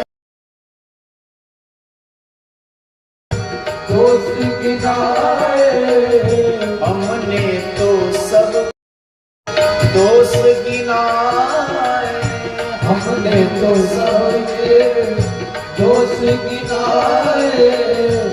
हम जिंदगी भर लोगों को में दोष ही ढूंढते रहते, इसमें ये कमी है, इसमें ये कमी है, इसमें ये कमी है। संत कहते हैं, हम भी कहाँ निर्दोष रहे, मैं भी कहाँ निर्दोष रहा, मैं भी कहाँ निर्दोष रहा, मैं भी कहाँ निर्दोष रहा। बाकी सब में कोई ना कोई दोष रहा, बाकी सब में कोई ना कोई दोष रहा, बाकी सब में कोई ना कोई दोष रहा, बाकी सब में कोई ना कोई दोष रहा। एक विधाता निर्दोष रहा, एक विधाता निर्दोष रहा, एक विधाता निर्दोष रहा, एक विधाता निर्दोष रहा। बाकी सब में कोई ना कोई दोष रहा, बाकी सब में कोई ना कोई दोष रहा, बाकी सब में कोई ना कोई दोष रहा, बाकी सब में कोई ना कोई दोष रहा। इस संसार में एक भी प्राणी ऐसा नहीं जिसमें कोई दोष न हो। एक विधाता निर्दोष रहा, केवल भगवान निर्दोष है, बाकी सब में कोई ना कोई दोष रहा। इसलिए पिताजी अन्यस्य दोष गुण चिंतन मासु मुक्ता, किसी का ना दोष देखिए ना गुण देखिए, फिर करिए क्या? सेवा कथा रसमहो नितराम पिबत्वम, सेवा करिए। कथा रसमहो नितराम पिबत्वम। कल से दिया आप लोग उधर माता जी के सामने ही जलाइए,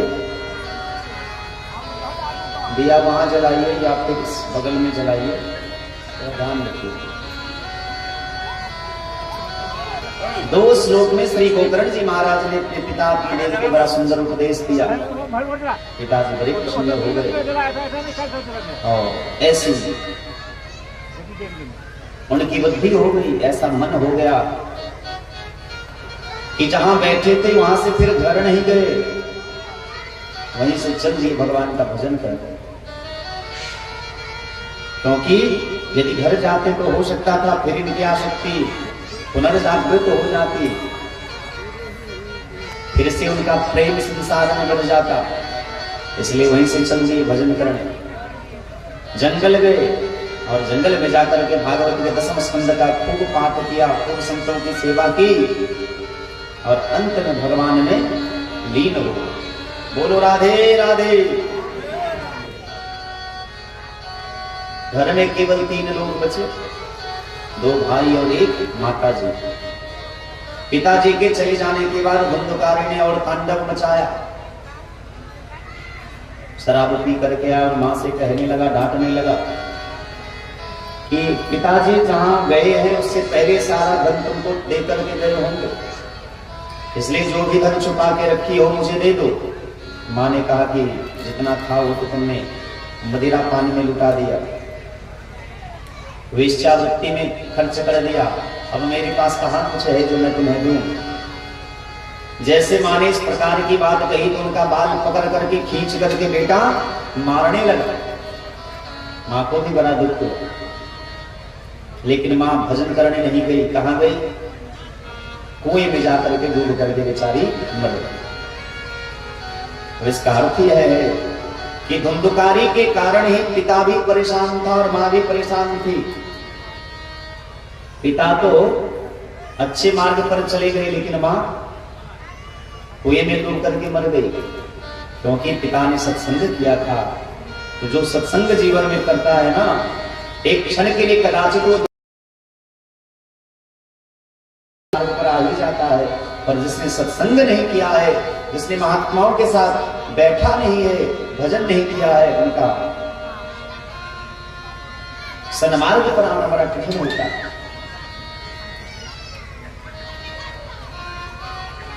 मां मर गई, पिता चले गए, घर में केवल 2 लोग बचे, गोकर्ण जी महाराज और धुंधकारी। गोकर्ण जी ने मन में विचार किया कि इस भैया के साथ, दुष्ट के साथ रहना बड़ा मुश्किल होगा।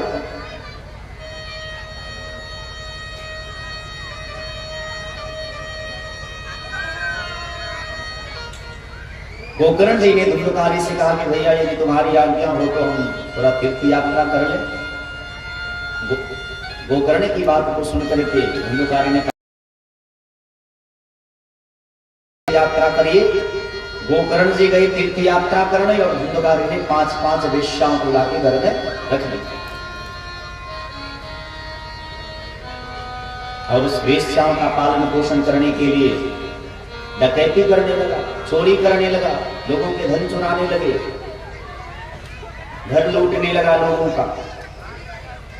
जब बहुत सारा धन इकट्ठा हो गया तो 5 गणिकाओं ने मन में विचार किया कि इसी प्रकार से धुंधकारी यदि पापाचार करता रहा, चोरी डकैती करता रहा, तो एक ना एक दिन 30 दिन का चोर तो भैया एक दिन पकड़ा ही जाता, ये पकड़ा जाएगा और राजा के सामने जब इसे दंडित किया जाएगा तो कहीं मेरा भी नाम न खुल जाए। इसलिए 5 गणिकाओं ने आपसी सहमति से रात में क्या किया, जब धुंधकारी मदिरा पान करके आया तो उसे खटिया पर लिटा दिया और लिटा करके जोर से रस्सी से बांध दिया। तो यह पाप का फल भी पापी जैसा ही होगा। बुरे कर्म करोगे तो बुरे कर्म का अंतिम नतीजा भी बुरा ही हो। ये अलग बात है कि बुरे कर्म करने वाले 4 दिन तक बड़े चमकते हैं, लेकिन 5वें दिन उनका गति जो है बुरा ही होगा, ये याद रखिए। पांचों कनिकाओं ने मिलकर के धुंधकारी को खटिया में जोर से रस्सी से बांध दिया और लाठी से खूब जोर जोर से पांचों मिलकर के पीटने लगी। तो धुंधकारी चिल्लाया, अरे हम तो तुम्हारे भर्ता है, पति है, क्यों हमको मार रही हो? तो गणिकाओं ने देखा कि रात है, बहुत हल्ला हो रहा है, इस प्रकार से ये चिल्लाता रहा तो सारे लोग जग जाएंगे, मेरा नाम भेद खुल जाएगा। क्या किया? चूल्हा में जो आग जल रहा था वो आग लेकर उसके मुंह में ठूस ठूस करके तब कांगार समूहां सतन मुखे चल चिक्षिप हो अगणित ज्वालाति दुखेना व्याकुलो निधनम गतः। आग का गोला लेकर के पूछने लगी उसके मुंह में, तो बेचारा ना छटपटा सका। अग्नि ज्वालाति दुखेना, अग्नि ज्वाला के कारण दुखी होकर के व्याकुलो निधनम गतः, व्याकुल होकर के बेचारा मर गया। पांचों कनिकाओं ने घर में गड्ढा खोद करके धुंधकारी को नीचे दबा दिया और लोगों से जब पूछा, लोगों ने पूछा कि तुम्हारे पति धुंधकारी कहाँ गए हैं? तो बोले विदेश कमाने के लिए गए हैं। और पांचों कनिका आपस में धन का बंटवारा कर ली और चली गई। लेकिन खैर खून खांसी खुशी बैर प्रीत मधुपार रही मन दावे नादरे जाने सकल जहां। भैया ये सब चीज छुपने वाला नहीं है। खैर खून खांसी खुशी बैर प्रीत मधुपान रही मन दावे नादरे जाने सकल जहां। बोलो राधे राधे। धीरे धीरे ये बात पूरे लोग जानने लगे कि गणिकाओं ने मिलकर के धुंधकारी को मार दिया। तीर्थ यात्रा पर गोकर्ण जी महाराज गए थे। धीरे धीरे ये बात उनके कान तक पहुंची। बड़े दुखी हुए कि पिताजी तो पहले चले गए, माता जी भी चली गई, एक भाई था वो भी मर गया। गया जी ने जाकर के भाई के उद्धार के लिए पिंडदान किया, श्राद्ध किया और पिंडदान श्राद्ध करके घर लौटे। रात्रि का समय था। विचार करने बैठ करके एकांत में खूब भजन करण, रात भर फिर सुबह होगी, लोगों को पता चलेगा मेरे विषय में, तो फिर सबसे बातें करेंगे। गोकर्ण जी चले गए अपने घर में, एकांत में बैठ करके भजन करने लगे। तो देखा एक भेड़ का बच्चा उनके सामने और बड़ा रो रहा। गोकर्ण जी ने पूछा, तुम कौन हो भैया, क्यों मेरी भजन में बाधा पहुंचा रहे हो? तुरंत वह बिल्ली का बच्चा बन जाता है, कभी सुअर का बच्चा बन जाता है, कभी भैंस बन जाता, रूप बदलने लगा। गोकर्ण जी महाराज ने बार बार पूछा, तुम कौन हो, क्या चाहते हो उनसे? वो बेचारा बोलना तो चाहता था लेकिन बोल नहीं पाता था। हाथ में जल लिया गोकर्ण जी ने और जल को अभिमंत्रित करके फूंक मारा और उसके देह पर ऐसे छिड़का। वो कहने लगा, अहम भ्राता त्वदीयोऽस्मि, मैं तुम्हारा भाई धुंधकारी नामतः, और मेरा नाम धुंधकारी है। स्वकीय नएव पापेन ब्रह्मत्वं नासितं मया। भैया मेरा नाम धुंधकारी है और मैं तुम्हारा भाई हूं। अपने पाप के कारण ही मुझे ये योनि प्राप्त हुई है। मेरा ब्रह्मणत्व नष्ट हो गया। मैं हाथ जोड़ करके कहता हूं कि मेरा उद्धार कर। मैं भूख और प्यास से छटपटाता रहता हूं, मुझे कुछ भी नसीब नहीं होता। भाई को इस हालत में देख करके गोकर्ण जी महाराज को बड़ी चिंता हुई। वो कहने लगे कि भैया मुझे सब पता है, वेश्याओं के संग से आपका मन थोड़ा मलिन हो गया था और उन पांचों ने मिलकर के आपकी हत्या कर दी। आपकी अकाल मृत्यु हुई है, इसलिए मैंने आपके उद्धार के लिए तो गया में जाकर के पिंडदान कर दिया, श्राद्ध कर दिया, फिर भी आपका उद्धार नहीं हुआ। धुंधकारी कहता, गया श्राद्ध सतेरनापि मुक्तिर्मे न भविष्यति। गया जी ने 100 श्राद्ध करने से भी मेरी मुक्ति नहीं होती। भैया तुम कोई दूसरा उपाय ढूंढो। गोकर्ण जी महाराज ने कहा, चिंता मत करिए, हम आपके उद्धार के लिए कोई उपाय ढूंढते। प्रातः काल हुआ, गांव वालों को पता चला कि गोकर्ण जी आए हैं, सारे गांव के लोग इकट्ठा हुए। रात वाली घटना गोकर्ण जी ने सबको बताई। प्रातः काल भगवान सूर्य नारायण उगे, उनको जल दे रहे थे गोकर्ण जी। सूर्य नारायण भगवान से पूछा, तुभ्यं नमो जगत साक्षी। भगवान भास्कर आपको प्रणाम करते हैं, आप तो सबके कर्म के साक्षी देवता है, आप यही बताइए। सूर्य नारायण भगवान ने कहा कि श्रीमद्भागवतानुक्ति सप्ताहं वाचनं कुरु। सप्ताह भागवत की कथा उसे सुनाइए, उसका उद्धार हो जाएगा। श्रीमद्भागवतानुक्ति, सप्ताह भागवत की कथा से वो मुक्त हो जाएंगे। श्रीमद्भागवतानुक्ति सप्ताहं वाचनं कुरु। सप्ताह भागवत की कथा उसे सुनाइए, वो मुक्त हो जाएगा। गांव वालों ने चंदा इकट्ठा किया और जैसे इस माघी नवरात्र के अवसर पर आप सभी मिलकर के सार्वजनिक रूप से यह पूजा और कथा कर रहे हैं, करवा रहे हैं, उसी प्रकार से उत्तम नगर के जितने भी लोग थे सबने मिलकर के चंदा इकट्ठा किया। एक मंच तैयार हुआ, बांस बल्ली से, केले के खंभ से, बंधनवार पताका से उसे सजाया गया। व्यासपीठ पर श्री गोकर्ण जी महाराज विराजमान हुए और गोकर्ण जी ने अपने भैया धुंधकारी से निवेदन किया कि भैया, हम तुम्हारे उद्धार के लिए भागवत की कथा करके बैठ जाओ। धुंधकारी आया, लेकिन हवा का झोंका उसे बैठने नहीं दिया। अंत में धुंधकारी ने देखा कि यहाँ तो बहुत सारे लोग हैं, मैं बैठू तो कहाँ बैठू, तुम्हें 7 गांठ का बांस दिखाई दिया।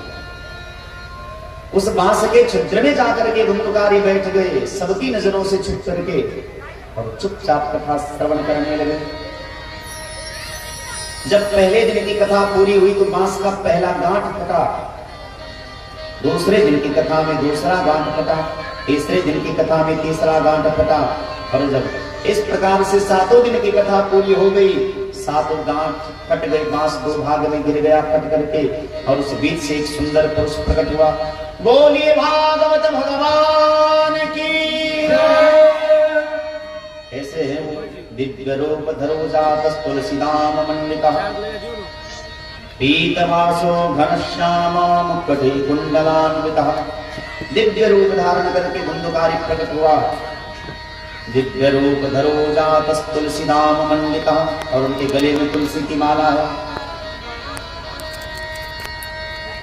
पीतवासो घनश्याम, पीतांबर धारण किए हुए मानो साक्षात भगवान श्याम सुंदर के जैसे लग रहे हो। पीतवासो घनश्याम मुकुटे कुंडलान्वितः, और उनके कान में कुंडल हैं, सुंदर मुकुट धारण किए हुए, और गुणगान करने लगे भागवत जी का। धन्या भागवती वार्ता प्रेत पीड़ा विनाशिनी। धन्य है भागवत की कथा जो जैसे प्रेत को विमुक्त कर दिया। और सभी लोग सुन रहे हैं, धुंधकारी भागवत का गान कर रहे हैं। धन्या भागवती वार्ता प्रेत पीड़ा विनाशिनी। धन्य है भागवत की कथा जो मुझ जैसे प्रेत के दुख को भी दूर कर दिया। भैया, आजन्म मात्रम पियेन सठेन किंचित चित्तम गाय सुख शास्त्र कथा न पीता। चांडाल पदवच्च खरवद्गतेन नीतम मिथ्या सुजन्म जननी दर्जनि दुख भाजा। इस संसार में जन्म लेकर के भी, मनुष्य शरीर प्राप्त करके भी जो संपूर्ण जीवन में एक बार भी भागवत की कथा श्रवण नहीं करते हैं, चांडाल पदवच्च खरवद्गतेन नीतम, उसका जीवन गधे के जैसा है, कुत्ता के जैसा है, उसका जीवन सूअर के जैसा है, ऊंट के जैसा है। 4 लोगों की उपमा दिए। इस संसार में धन्य कौन है? बोले, जो मनुष्य शरीर प्राप्त करके भगवान का खूब भजन करता है वही धन्य है। और जो केवल संसार में ही रमा रहता है, धन कमाने में ही, मान कमाने में ही, इस प्रतिष्ठा कमाने में ही अपना अमूल्य जीवन जो है ऐसे बिता देता है, उसका जीवन चंडाल के जैसा है। धिक्कं नरं भुविभाररूपा, ऐसे मनुष्य को धिक्कार है और वो पृथ्वी के बोझ ही बने हुए। धिक्कं नरं भुविभाररूपा, भूमि माने पृथ्वी, वो पृथ्वी की भार है। ऐसा कहते कौन है? एवं वदन्ति दिव्यदेव समाज मुख्याः। सुखदेव भगवान कहते हैं ऐसा हम नहीं कह रहे हैं, ये कौन कहते? एवं वदन्ति दिव्यदेव समाज मुख्याः।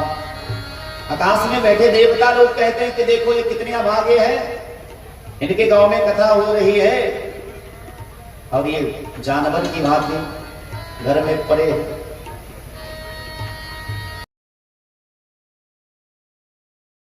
द्रवीभूत नहीं होता, उसका हृदय मानो कठोर है, पत्थर जैसा है। धिक्कं नरं भुविभाररूपा, ऐसे मनुष्य को धिक्कार है जो भगवान की कथा सुन करके भी द्रवीभूत नहीं होता।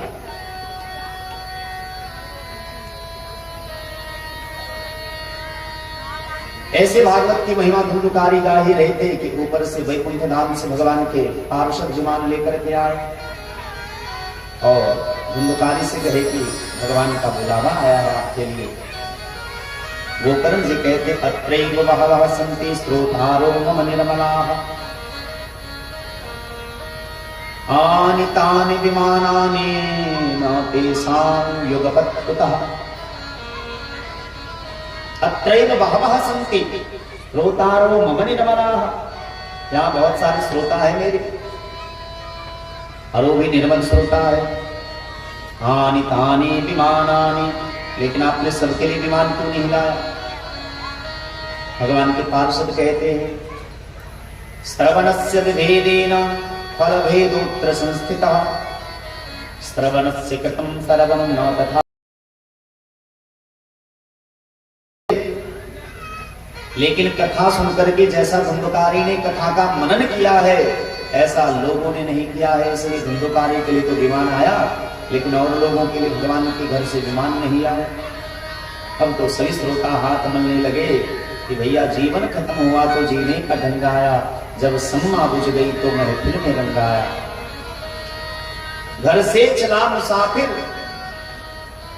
गाड़ी निकल गई तो घर से चला मुसाफिर, मायूस हाथ मनता वह रंग रंग आया।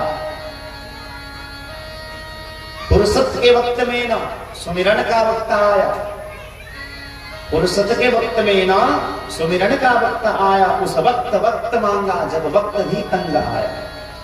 जीवन खत्म हुआ तो जीने का ढंग आया। आजकल के नौजवान लोगों को यदि भजन करने बोलिए तो कहेंगे कि अभी हमारा उम्र नहीं हुआ है, हम बुढ़ापा में भजन करेंगे। अरे भैया बुढ़ापा में तो आपका मोह ममता और भी बढ़ जाएगा। लिख लीजिए। और यहाँ जितने बूढ़े लोग हैं वो इस बात को भली भांति जानते होंगे, जैसे जैसे उम्र बढ़ती है मोह माया बढ़ता ही जाता है, घटता नहीं है। ये तो कहने की बात है कि बुढ़ापा आएगा तो भजन करेंगे। जैसे जैसे लोग बूढ़े होते जाते हैं बस यही चिंता होती है उनको कि बगल वाला खेत यदि बिक्री हो रहा है तो मेरे बेटे के नाम से होगा।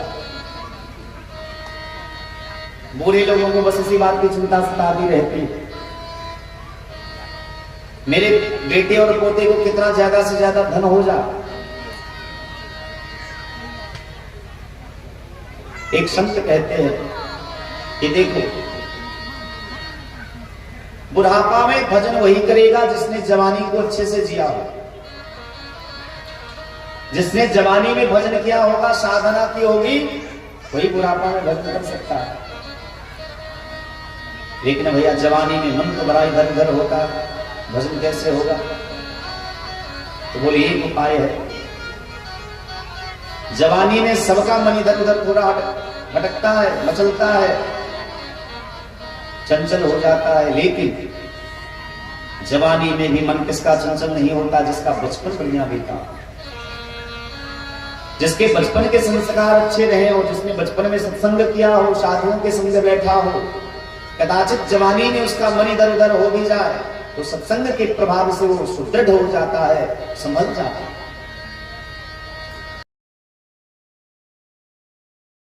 भजन कौन करता है? जिसका परिवार अच्छा होता है, जिसके माता पिता भजनानंदी होते, जिसका माहौल बढ़िया रहता है, वही बचपन में भगवान का भजन करता है। कई बच्चों को आपने देखा होगा बचपन से ही तिलक लगाते हैं, गले में तुलसी की माला धारण करते हैं, माता पिता को प्रणाम करते हैं।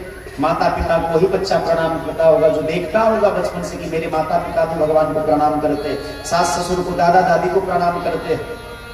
लेकिन आजकल के माता पिता भी तो बच्चों को यही सिखाते हैं कि मत जाओ उसके पास, क्योंकि दादाजी तुम्हारे चाचा जी के साथ रहते। तो भैया बच्चों में संस्कार न डालिए, नहीं तो इसका भुगतान आपको ही भुगतना पड़ेगा। आप जब बड़े होंगे तो उनके बच्चे में आपने चूंकि आपने उनके बाल्यकाल में उसके हृदय में ऐसा कुसंस्कार का बीज बोया है, जो जब वो पनपेगा बड़ा होगा उसका फल आपको ही भुगतना होगा।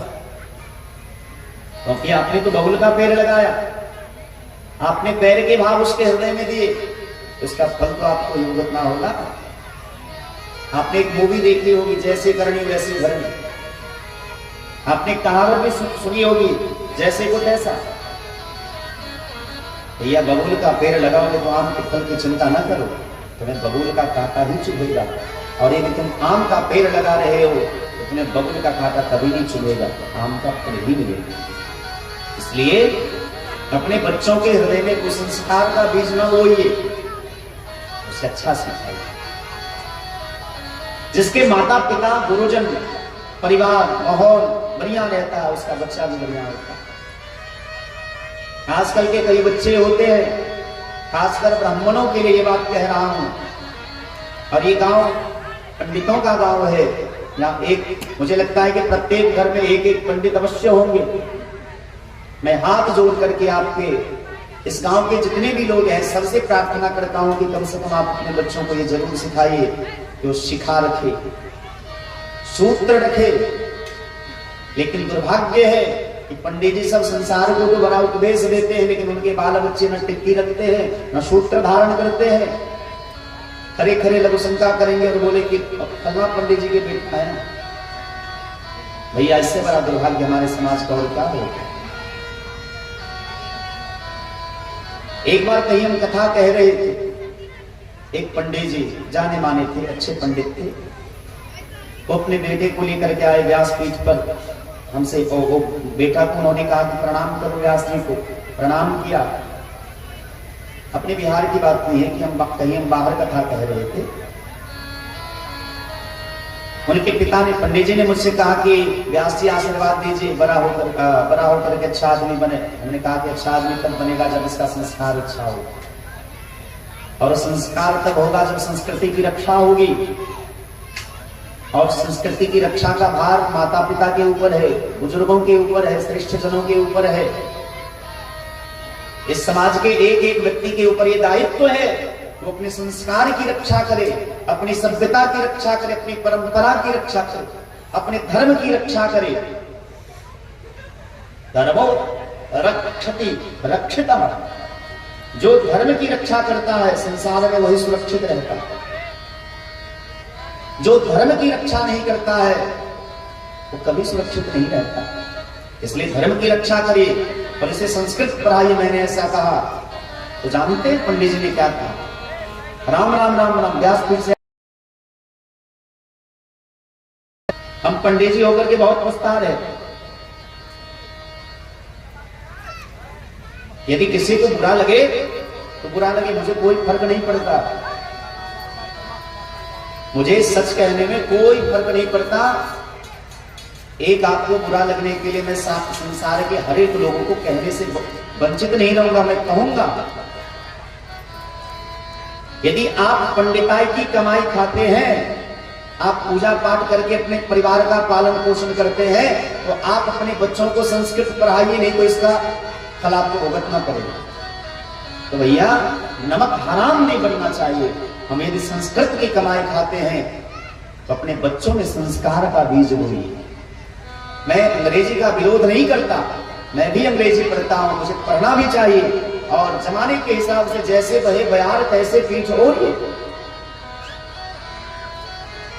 संसार में जिस चीज का डिमांड है उसे पूरा करना चाहिए। अंग्रेजी आप पढ़िए, शौक से पढ़िए, लेकिन अपनी संस्कृति को तो मत छोड़िए, संस्कृत से दुश्मनी तो मत लीजिए। कुछ दिन पहले की बात है, संस्कृत और संस्कृति के ऊपर बड़ी चर्चा हो रही थी। एक आयोजन किया गया, बहुत सारे विद्वान लोग बैठे थे और संयोग से जितने विद्वान बैठे थे उसमें सबसे छोटा सबका बच्चा जैसा मैं ही था। सबने बड़ी लंबी चौड़ी व्याख्याएं दी कि ऐसा करना चाहिए, वैसा करना चाहिए, समाज को सुधारने के लिए करिए, वो करिए। हमने कहा कि एक चीज से समाज सुधर सकता है। यहाँ संस्कृत के जितने विद्वान हैं सब शपथ खाए भगवान के सामने कि हम अपने बच्चों को संस्कृत ही पढ़ाएंगे तो समाज 1 मिनट में, 1 दिन में सुधर जाएगा। भैया पर उपदेश कुशल को होते रहे, दूसरों को समझाने में तो बड़ा भाग्य है संस्कृत जगत का। संस्कृत के लिए अभिशाप है कि संस्कृत से जिनका रोजी रोटी चलता है, संस्कृत की जो कमाई खाते हैं, अपने बेटे को अंग्रेजी पढ़ने के लिए देश विदेश में भेजते हैं। उन्हें शर्म आनी चाहिए, चाहे वो कोई भी हो। यदि आप संस्कृत से इतना ही नफरत करते तो आप संस्कृत की कमाई खाना छोड़ दीजिए। मैं हाथ जोड़ करके प्रार्थना करूंगा, सोशल मीडिया के माध्यम से जितने लोग हमको सुन पा रहे हैं अथवा इस ध्वनि यंत्र के माध्यम से जहां तक मेरी आवाज जा रही है, मैं खुले मंच से ये बात कह रहा हूं, यदि आप संस्कृत की कमाई खाते हैं, अपने संस्कार की कमाई खाते हैं, तो अपना वाला संस्कार अपने बच्चों में भर दीजिए।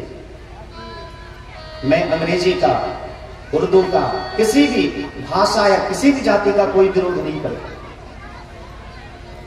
लेकिन कम से कम आप दूसरे स्त्री को मां मानते हैं, ये अच्छी बात है, लेकिन कम से कम अपनी मां को भी तो मां मानिए। जब आप, और मैं तो कहता हूं, जब आप अपनी मां को मां नहीं मान सकते तो संसार की और मां का सम्मान आप कैसे कर पाओगे? पर हमारी मां हमारी संस्कृति है, हमारा संस्कार है, इसीलिए संस्कृत विद्या पर ध्यान देना चाहिए। ये बात कहने की आवश्यकता मुझे इसलिए पड़ी क्योंकि पंडितों का गांव है, प्रबुद्ध लोग रहते हैं, ज्ञानी लोग इस गांव में रहते हैं, और मैं आज से नहीं बहुत पहले से इस गांव में कथा कहने के लिए आता हूं। यदि किसी को इस मंच से मैंने जैसा कहा और बुरा लगा हो तो हम क्षमा प्रार्थी हैं, मुझे क्षमा कर दीजिएगा अपना बच्चा समझ करके। लेकिन मुझे मेरे संस्कार पर, मुझे मेरी संस्कृति पर, मुझे मेरी विद्या पर बहुत गर्व है कि हम संस्कृत के छात्र हैं, और संस्कृत के छात्र हैं इसलिए आप लोग मुझे सुन पा रहे हैं। और सुनने के लिए आपने अपने समाज के एक बच्चे को इस व्यासपीठ पर बिठाया है, ये संस्कृत का गौरव है। संस्कृत के कारण ही आप लोग मुझे समझ पा रहे हैं, सुन पा रहे हैं, तो मैं इसको कभी ठुकरा नहीं सकता। मैं निवेदन कर रहा था, श्रवणस्य कृतं सर्वं न तथा मननं कृतं। भगवान के पार्षदों ने कहा कि श्रवणस्य कृतं सर्वं न तथा मननं कृतं। श्रवणस्य विभेदेन फलभेदोत्र संस्थितः। श्रवण सबने नहीं किया, मनन सबने नहीं किया, इसलिए फलभेदोत्र, फलभेदः अत्र, फल में भेद हुआ। अब की बार सभी श्रोता बड़े पश्चाताप करने लगे, धुंधकारी का तो उद्धार हो गया, लेकिन गांव वालों के उद्धार के लिए श्री गोकर्ण जी महाराज ने दूसरी बार भागवत कथा का आयोजन किया। अब की बार सभी श्रोता बड़े सतर्क हैं, सभी एकाग्र मन से, एकाग्र चित्त से भगवान की कथा श्रवण कर पा रहे। भगवान की कथा जब पूरी हुई तो सबके लिए विमान आया, और जैसे अयोध्या के रहने वाले एक एक व्यक्ति भगवान श्री सीताराम जी के साथ सात्विक धाम को गए, ब्रज में रहने वाले सभी लोग भगवान के गोलोक धाम को गए, उसी प्रकार उत्तम नगर के रहने वाले जितने भी लोग थे, जीव जंतु थे, सब गोकर्ण जी महाराज के साथ विमान में बैठ करके भगवत धाम को गए। श्री नारद बाबा ने पूछा कि हे भैया, भागवत कथा सुनने की परंपरा क्या है, नियम क्या है? यदि किसी को भागवत सुनने की इच्छा हो, भागवत कथा कराने की इच्छा हो, तो नियम क्या है? कहते नियम तो ये है कि शुभ मुहूर्त हो, शुभ लग्न हो, शुभ मास हो, शुभ दिन हो, और किसी योग्य पंडित के पास जाकर के, योग्य विद्वान ब्राह्मण के पास जाकर के सुंदर तिथि मुहूर्त नक्षत्र का चयन करवावे और उनसे प्रार्थना करें कि आप भागवत जी को लेकर के मेरे घर में पधारिए, मेरा घर का उद्धार होगा, हमारे गांव के लोगों का उद्धार होगा। सुंदर मंडप का निर्माण हो, कथा स्थल कैसा हो, जैसा आप लोगों ने कथा स्थल का चयन किया है गांव से एकांत में, ऐसा ही कथा स्थल हो। हाँ, जहां गाड़ी के शोरगुल का आवाज न हो, एकदम एकांत में हो। आज हमारे राम मोहन जी कह रहे थे कि यह स्थान बड़ा पवित्र है, यहाँ तपस्या स्थल बनाया जाए तो बड़ा आनंद आए। भैया पता चला कि यहाँ रो रो करके आदमी मर जाए तो कोई पूछने भी ना आए। एकांत बढ़िया है, लेकिन इतना ज्यादा एकांत ना हो कि प्राण ही निकल जाए। ऐसे मुझे कल से थोड़ी सुविधा हुई आने में। कल तो पहला दिन था, रात का समय था, हम आए तो हमको लग रहा था हम जाग ना रहे। इस गांव में तो कई बार आए हैं, लेकिन इस रास्ते में जीवन में पहली बार आए थे, तो हमको तो बड़ा भाई थोड़ा डर भी लग रहा था कि पता नहीं कहाँ जा रहे हो। लेकिन जब रात में गए तो, रात की बात बताता हूँ, रात में हम लोग गए तो रास्ता भटक गए। हमको जल्दी जाना था, आश्रम में काम चल रहा है तो जल्दी जाना था, रास्ता भटक गए। अब पूछे तो किससे पूछे, भैया यहाँ कोई मिले नहीं, बीच में मिले नहीं। और डर ये लग रहा था कि कहीं रास्ता जाते जाते सीधे ऐसे ना। तो ड्राइवर को बोल रहे थे कि भैया थोड़ा धीरे चलाओ। वो बेचारा बड़ा सावधानी से चला रहा था। संयोग ऐसा हुआ, एक गौ माता का दर्शन हुआ। गौ माता से ने पूछा कि माता जी ये बताओ किस रास्ते से जा। पूछ हिलाई, मतलब ये कि हमको पता नहीं। गौ माता ने पूछ हिला करके कहा कि हमको पता नहीं। अब हम सोचे भैया जाएं तो किधर से जाए, ना हमारे सारथी को पता है रास्ता, ना हमको पता। अब सारथी यही बोल रहे थे कि आने के टाइम में लाइट लगा हुआ था, तो लाइट नहीं पा रहे, मतलब सीधा वाला रास्ता पकड़ लिए थे। संयोग से माता जी की कृपा से एक सज्जन व्यक्ति मिले, उनसे हमने पूछा कि भैया हमको थोड़ा बताओ, हमको जाना है लहेरिया सर, कैसे जाए। वो हमको पहचान गए, हमने तो नहीं पहचाना, लेकिन वो हमको पहचान गए। बोले आप सीधे जाइए। बोले रास्ता जाती कहाँ? बोले खराजपुर ही जाइए। संयोग से जब थोड़ा आगे गए तो मुखिया जी के घर का रास्ता दिखाई दिया, तो सांस में सांस आई कि हाँ चलो अब अपने गांव आ गए। जैसे मुखिया जी का घर दिखाई दिया तो बोले चलो अब किसी से पूछने की आवश्यकता नहीं है, अब तो हम आंख बंद करके भी जा सकते। और सही में वही हुआ। लेकिन आज जब आए तो अच्छा लगा, इतना भी वो नहीं है। और जैसा कि कल हमें ज्ञात हुआ था कि इस रास्ता का टेंडर भी पास हो गया है, रास्ता भी जल्दी ही तैयार हो जाएगा, बन जाएगा। तो हम नियम के बारे में चर्चा कर रहे थे। उनसे प्रार्थना करें कि आप हमारे घर में आइए। कथा स्थल हो जो एकांत में हो, शांत वातावरण हो, जहां शोरगुल ना होता हो।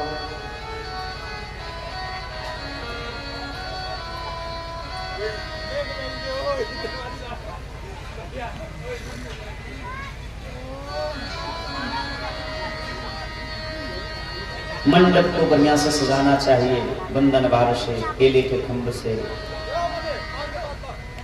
चावल से, सुंदर सुंदर वस्तुओं से सजाना चाहिए। क्यों? क्योंकि भगवान साक्षात भागवत जी के रूप में पधारेंगे। यह सोच करके घर को बढ़िया से सजाना चाहिए, मंडप को बढ़िया से सजाना चाहिए।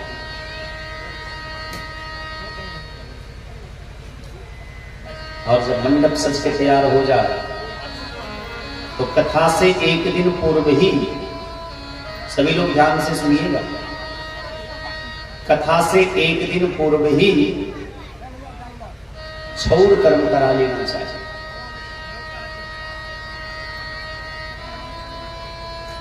शास्त्र में लिखा कि कथा के जो मुख्य यजमान हो वो वैष्णव होने चाहिए। विष्णु दीक्षा विहीनानां नाधिकार कथास्तवे। जो वैष्णव नहीं है उसे कथा सुनने का अधिकार ही नहीं है।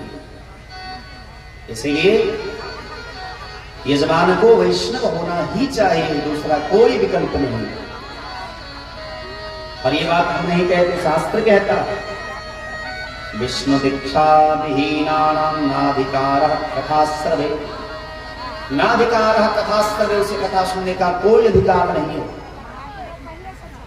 यजमान जी ऐसा मत सोचेगा कि हम आप ही को कह देंगे। हमारी कथा में तो जो भी यजमान बनते हम सबसे यही कहते, और हम नहीं कहते, शास्त्र कहता। कई लोगों को कष्ट भी हो जाता होगा, ये बात जानबूझ के कह रहे हैं। तो भैया हम जानबूझ के ना कह रहे हैं। भागवत जी के पद्म पुराणोक्त महात्म के 6ठे अध्याय में यह श्लोक है, उल्टा करके देख लीजिए। ऐसा लिखा है, विष्णु दीक्षा विहीनानां नाधिकार कथास्तवे। जो वैष्णव नहीं है, जिसके सिर पर ऊर्ध्व पुण्य तिलक नहीं है, जिसके गले में तुलसी की माला नहीं है, जिन्होंने किसी महापुरुष से, किसी संत से, किसी साधु से, किसी वैष्णव से वैष्णवी दीक्षा नहीं ली है, उसे कथा सुनने का कोई अधिकार नहीं। चैत्र दुर्गा पूजा में जब हम वहां आए थे कथा कहने भगवती स्थान में, तो वहां हमारे यजमान थे अनिल जी। उनको भी हमने यही कहा था,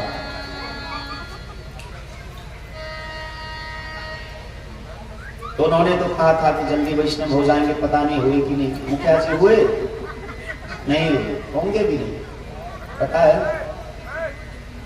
क्यों नहीं होंगे। कुछ लोग होते हैं ऐसे। लेकिन भैया यदि इस गांव के लोग जिद्दी हैं कि हम वैष्णव नहीं होंगे, तो हम महान जिद्दी, हम भी कहते थे।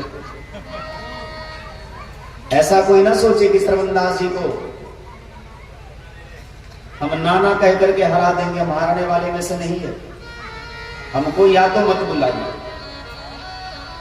और यदि बुलाते हैं तो हम बार बार ये कहेंगे, क्योंकि शास्त्र कहता है बार बार, तो हम नहीं कहेंगे बार बार।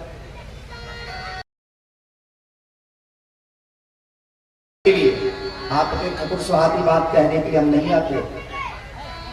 ऐसा नहीं कि अब सामने कोई श्रोता बैठा है और हमारे बोलने से इसको बुरा लगेगा तो हम नहीं बोलेंगे। हम ऐसे वक्ता तो है नहीं, बुरा लगे तो लगे। जो शास्त्र का आदेश है, जो शास्त्र का वचन है, जो शास्त्र की परंपरा है, मर्यादाएं है, विधि है, उसका वाचन तो हमें करना ही पड़ेगा।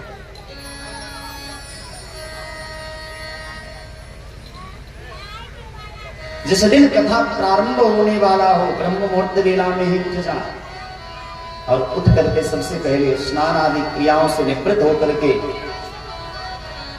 उन्हें सूर्यादि पंचदेवता की पूजन कर लेनी चाहिए। गुरु गोविंद का ध्यान करके कल शोभा यात्रा निकालनी चाहिए, और फिर मंडप पर आकर के गौरी आदि सूर्य समात्रिका का पूजन करना चाहिए। सर्वतोभद्र मंडल की स्थापना करनी चाहिए, नारद पीठ की स्थापना करनी चाहिए, व्यास पीठ की स्थापना करनी चाहिए, सुख पीठ की स्थापना करनी चाहिए, चारों वेद की स्थापना करनी चाहिए। सभी शास्त्र व्यास पीठ पर जो भी बैठे हो उसे भगवान समझ करके, करुणा निधान समझ करके उनसे प्रार्थना करें। संसार सागरे करुणा, और मैं संसार सागर में मग्न हूं, मैं संसार में आसक्त हूं। कर्म मोह गृहीत अंगम, और मेरे अंग जो है, मेरा एक एक अंग जो है कर्म रूपी मोह में, कर्म रूपी जंजीर में बंधा हुआ। माम उद्धर, मेरा उद्धार करिए। कहां से? भवार्णवात्, ये संसार सागर जो है इससे मेरा उद्धार करिए अपने वाणी के माध्यम से। ऐसी प्रार्थना करनी चाहिए। और जब कथा प्रारंभ हो उससे पहले भगवान नाम कीर्तन होना चाहिए। कथा के मध्य में, कथा के बीच में भी भगवान नाम कीर्तन होना चाहिए और कथा के विश्राम में भी भगवान नाम कीर्तन। एडवांस नहीं हुए, कथावाचक भी एडवांस हो गए, नियम बना दिए, इतना देर कथा कहेंगे, इतना रुपया लेंगे। भैया आजकल कथा कम होती है, व्यापार ज्यादा होता है। और कहावत है विप्रैर भागवती वार्ता गेहे गेहे जने जने कारिता तनलोभेन कथा सारस्ततो गतः। जो ब्राह्मण धन के लिए, धन के लोभ से कथा करते हैं उनके कथा का सार जो है समाप्त हो जाता है। विप्रैः भागवती वार्ता गेहे गेहे जने जने। जो घर में जा जा करके धन के लिए करते हैं, धन के लिए करते हैं, मैंने कुछ भी नहीं। और ये केवल यहां नहीं, वहां भी हम कथा कहने के लिए आए थे तो 2-4 लोगों ने हमसे खिलवाने की कोशिश करी। क्या पैसा बोलिए, कितना लेंगे, क्या कैसे खर्च होगा। हमने कहा एक ही शब्द बोलेंगे, जो बोल देंगे उतना हमको पैसा चाहिए। फिर बाद में ये हल्ला ना करिएगा कि आज इतना मांगते उतना मांगते।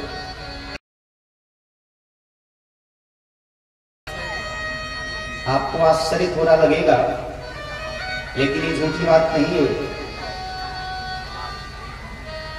चढ़ावा बढ़ावा छोड़ करके 2.5 लाख रुपया दिए 9 दिन में, सब कुछ छोड़ छाड़ करके 9 दिन की कथा है। तो उसके हिसाब से 7 दिन का कितना होना चाहिए खुद ही देकर।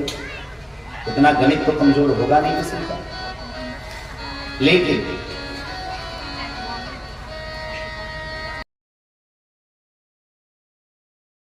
कहने आ रहे, आज तक मैंने इस गांव के एक भी व्यक्ति से कभी ये नहीं कहा कि मुझे इतना चाहिए। हाँ, मैं कहूंगा तब जब लोगों को ये लगने लगेगा कि व्यास जी को मैंने खरीद लिया है तब। और जब तक व्यास जी को लोग अपना मानते रहेंगे, अपने बच्चों के जैसे मानते रहेंगे, तब तक तो हमारे मुंह से कभी ये नहीं निकलेगा कि हमको इतना पैसा चाहिए। लेकिन जिस दिन गलती से ये लग गया कि श्रवणदास जी को मैंने खरीद लिया है, उस दिन तो भैया फिर श्रवणदास जी बहुत महंगे हो जाएंगे। फिर तुम कथा कहने के लिए कभी ना आएंगे। लेकिन आज तक नहीं हुआ है ऐसा, तो शायद भगवान की कृपा हो तो शायद कभी ना हो।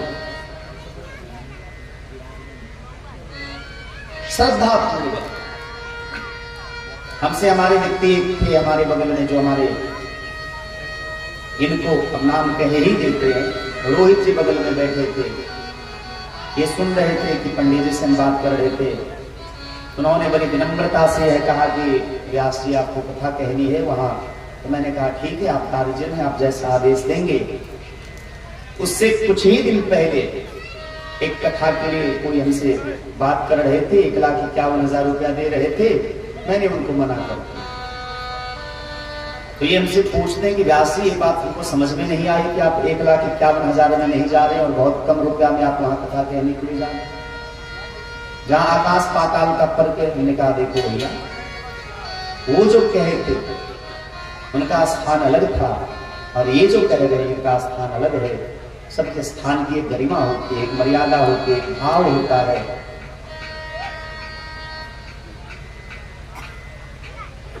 और भाव में भैया मोल जो नहीं होता, भाव में तो सिर्फ भाव ही प्रदान होता है। आज तक मैंने इस धर्म का पालन किया है। अस्तु, हम निवेदन ये कर रहे थे कि वक्ता कैसा होना चाहिए, श्रोता के लक्षण क्या है, कथा का नियम क्या है। कथा 2 समय होना चाहिए। भागवत की कथा नियम तो यही है, शास्त्र की आज्ञा यही है कि प्रथम वेला में कथा हो जो सुबह से लेकर के दोपहरिया तक हो। 12 बजे की पूर्व कथा को विश्राम दे दिया जाए।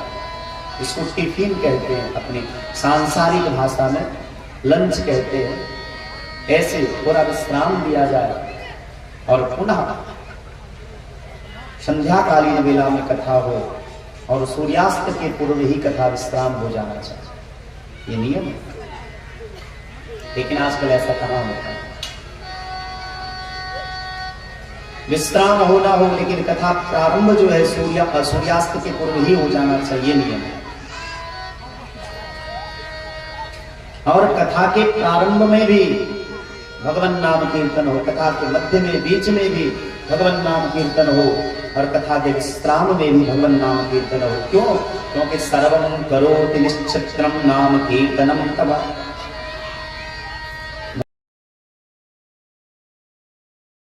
समाप्त हो जाती है, त्रुटियां जो है समाप्त हो जाती है। इसलिए भगवान नाम कीर्तन होते रहना चाहिए।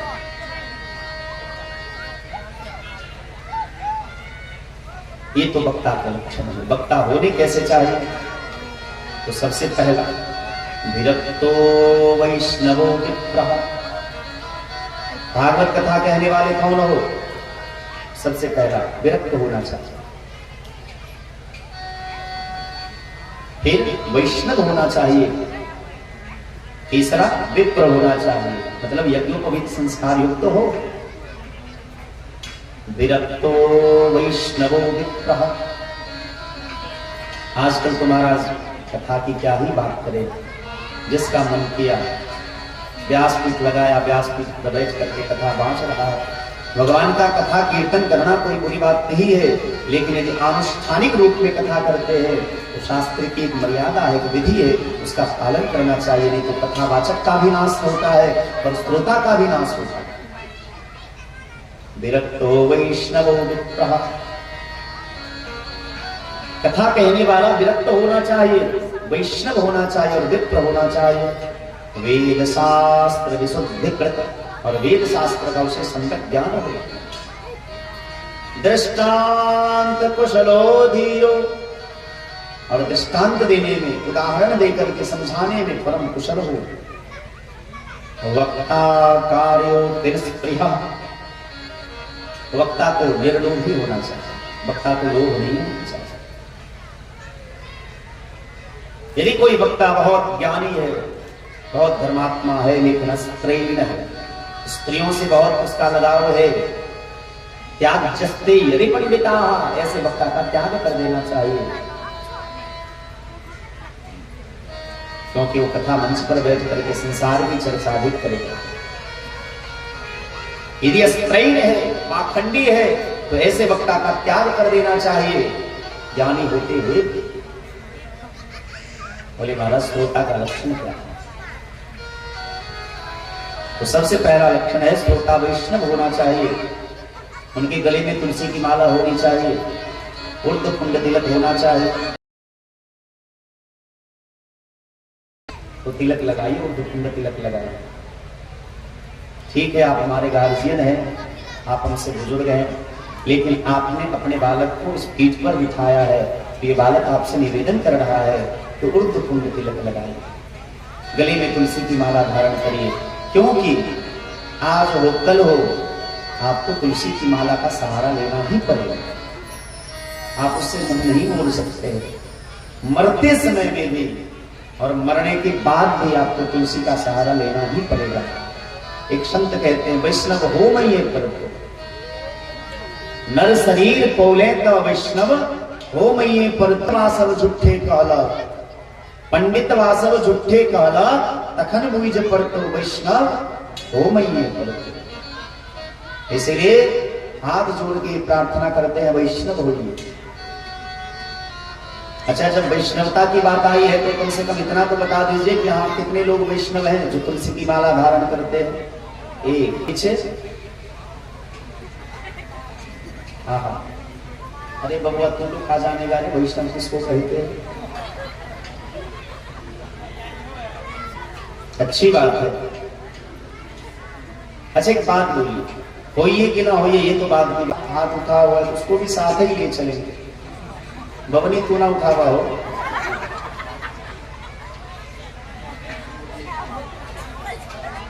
यजमान जी आप कम से कम उर्द पुंड तिलक धारण करिए, तुलसी की माला ले लिए ना, नहीं तो वो ले लेना चाहिए।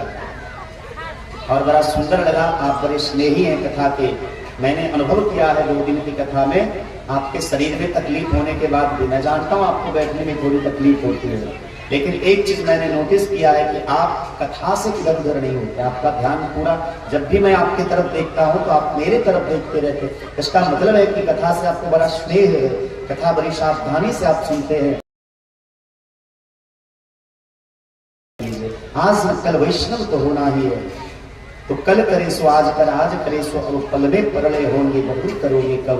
रावण जब अंतिम सांस गिन रहा था, राम जी ने लक्ष्मण से कहा कि जाओ, बड़ा ज्ञानी है अपने समय का, उनसे जाकर के कुछ ज्ञान की बातें सीख लो। तो रावण ने लक्ष्मण जी से बस 2-3 बातें कही कि जो सदविचार मन में आए उसको कल पर नहीं छोड़ना चाहिए, क्योंकि कल क्या होगा किसने देखा है भैया।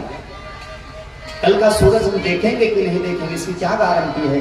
इसलिए कल करे सो आज कर, आज करे सो अब पल में परलय होएंगे, भूल करोगे कब। मैं निवेदन करूंगा कि आप लोग वैष्णव हो जाइए। और कई लोग कहते हैं कि मैंने कंठी तो नहीं ली है पर वैष्णव है, तो भैया ये पटान बात हुई। जब आपने कंठी ली ही नहीं, जो मंगलसूत्र पहना ही नहीं, जिसके सिर में, जिसके मांग में सिंदूर नहीं है, तो सुहागन कैसे माना जाएगा? आप ही बताओ। यदि कोई लड़की कहती है कि हम ब्याहे हुए हैं, हमारा ब्याह हो चुका है, और वो मंगलसूत्र धारण न करे, बिंदी धारण न करे, हाथ में चूड़ी न पहने, सिंदूर मांग में न भरे, तो कोई उसे सुहागन मानेगा? तो वैष्णव तो उसी को माना जाएगा जिसके गले में तुलसी की माला होगी, उर्धपुंड तिलक होगा, पंच संस्कार होंगे, भगवान के जो दास होंगे, उन्हीं को वैष्णव माना जाएगा। इसीलिए इस बार यहां भागवत जी की कथा हो रही है, आप होंगे? वाह, सब लोग खूब जोरदार ताली बजाइए। एक सज्जन व्यक्ति नाम अभी नहीं खोलेंगे, क्योंकि कभी कभी क्या होता है ना कि कथा जब हो रही हो तो लोग अभी नहीं, थोड़ा और प्रतीक्षा कर लेते हैं। क्योंकि निदेश जी एक बार आज से 9 साल पहले की बात है, हम कथा कह रहे थे कहीं, तो हमने कहा कि देखो कथा का एक नियम है, दक्षिणा दी जाती है, आप लोग भी दोगे अंतिम दिन। अब ये मत सोचना कि आज ही से पंडित जी दक्षिणा मांग रहे हैं। हमारी बातों को सुनो ध्यान से। एक जगह कथा कह रहे थे तो हमने दक्षिणा में बस एक बात मांगा, क्योंकि हमको पता चला कि इस गांव के लगभग लोग जो है सो मदिरा पान बहुत करते हैं, शराब बहुत पीते हैं, और इस गांव में भी लगभग 40% लोग पीते हैं, ऐसा हमको पता है। हाँ,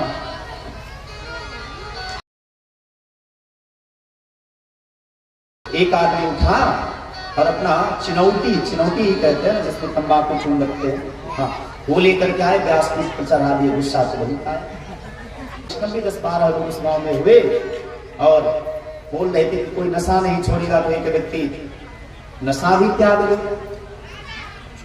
लेकिन जब सुबह हुआ, हम पूजा कर रहे थे, हमारे छोटे बच्चे ने जाकर के हमसे कहा कि व्यास जी, एक आदमी आपसे मिलना चाहता है, कि भगवान का पूजा कर ले तब मिलेंगे।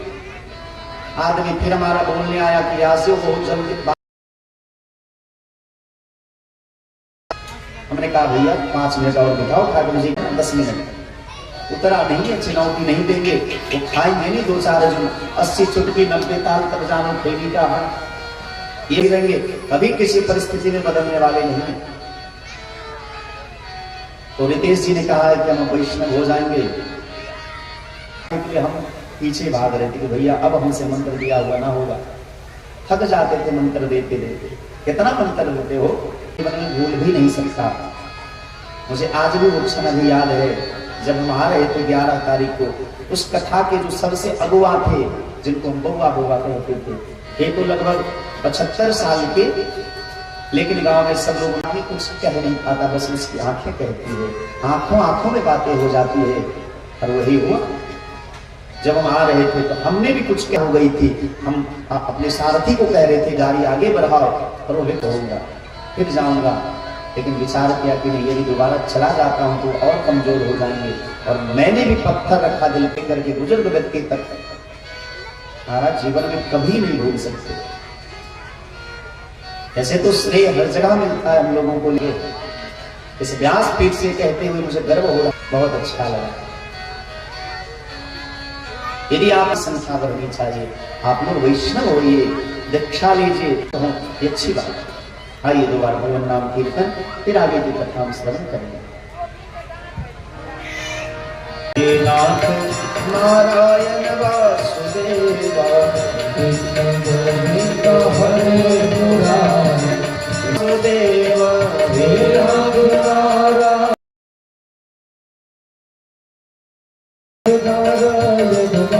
वासुदेवा हे नाथ नारायण वासुदेवा हे नाथ नारायण वासुदेवा हे नाथ नारायण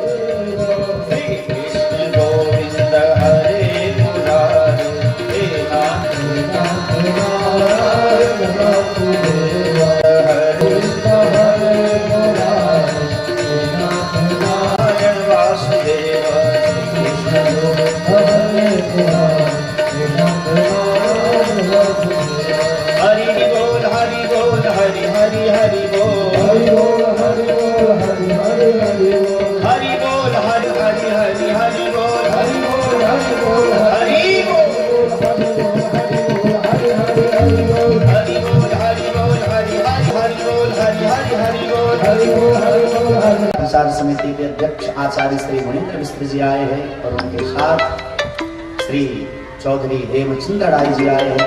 इस व्यासपीठ से आप दोनों का हम स्वागत सम्मान करते हैं। लेकिन एक निवेदन हम कर रहे थे कि इस गांव में वैष्णवों की संख्या बढ़नी चाहिए।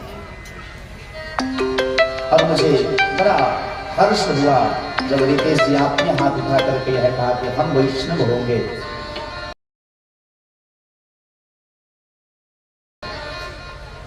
ऐसा नहीं कि 80 वर्ष का बूढ़ा आदमी कथा मंच पर बैठा तो हरिजन से हरिजन मिले। जब नवयुवक लोग वैष्णव होते हैं, किसी काम में आगे बढ़ते हैं, तो बड़ा हर्ष होता है। लेकिन हाथ जोड़ करके हमारी प्रार्थना ये होगी कि आप लोग वैष्णव बनिए। ऐसे सुख हमको मिला, जो सुख हमको मिला, जो आनंद मैंने पाया है, वही आनंद वही सुख आप सबको भी मिले। भैया जो रसगुल्ला खाया नहीं, वो रसगुल्ला का स्वाद कैसे बता सकता है। आपके मन में विचार आएंगे कि यदि वैष्णव हो जाते हैं, तुलसी की माला ले लेते हैं, तो झूठ नहीं बोलना चाहिए। सबसे पहला प्रश्न लोगों का यही होगा, उसका समाधान भी शास्त्र में है। शास्त्र आपके आध्यात्मिक संविधान, जैसे देश को चलाने के लिए, हमारे देश को चलाने के लिए भारतीय संविधान है, उसी प्रकार पूरे संसार को चलाने के लिए हमारे यहाँ 4 संविधान के ग्रंथ हैं और उसको 4 वेद कहते हैं। ऋग यजु साम और अथर्व वेद, उन्हीं की अर्थों को पुराणों में प्रकट किया गया है।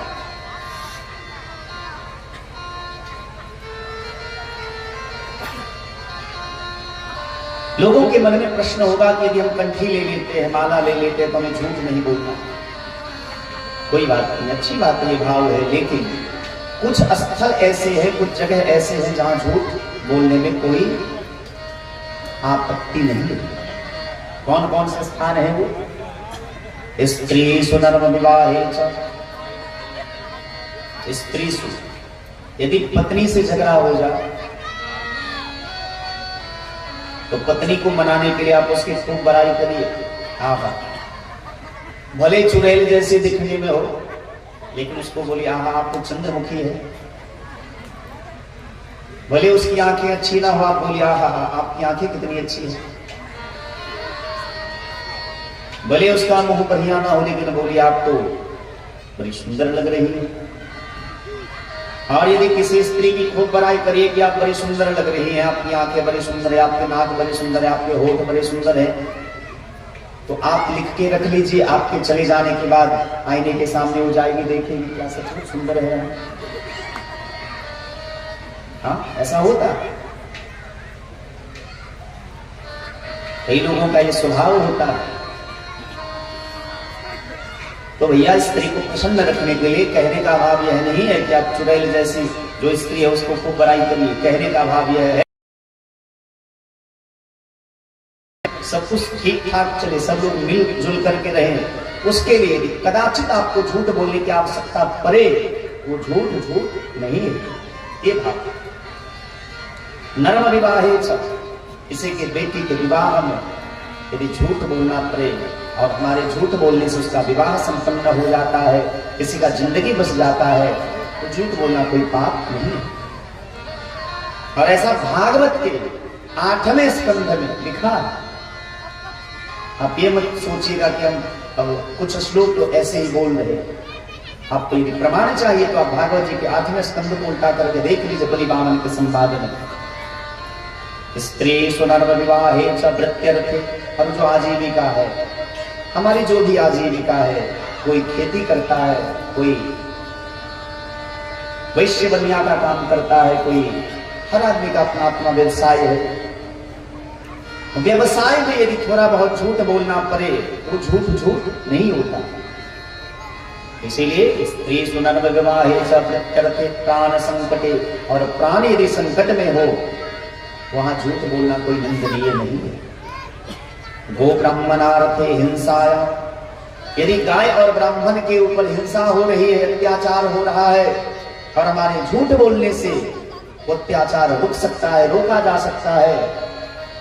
जैसे कुछ दिन पहले श्यामा माई मंदिर में जीव हिंसा के ऊपर विरोध हुआ और हमने भी उसका समर्थन किया। और मैं लोगों से, इस गांव में तो बड़े विद्वान पंडित सब है, मूर्ख पंडितों को शास्त्र का तालव्य सा पता नहीं, और वो 4 श्लोक कहीं से रट लिया। मैं बस एक प्रमाण देता हूं, उस प्रमाण का कोई खंडन करके उनको दिखा दो, मैं मान लूंगा। यदि रात में मैं यहां से जा रहा था तो मैंने एक आरती सुनी। चूंकि यहाँ की जो आरती होती है, कथा होती है, बहुत दूर तक आवाज जाती है, तो शायद यदि मैं सत्य हूं तो रात में शायद ये आरती गाई गई थी क्या, जग जननी जय जय, मेरे कान में ये शब्द गए और मैं हौसिंग कॉलोनी में था उस वक्त। मैं लोगों से पूछना चाहूंगा कि जग जननी शब्द का अर्थ क्या है। जो लोग हिंसा करते हैं, किसी बकरे का बलि देते हैं, किसी जीव की हत्या करते हैं, मैं उनसे बस इतना जानना चाहूंगा कि जग जननी का अर्थ क्या है। इतना तो हर किसी को पता होगा कि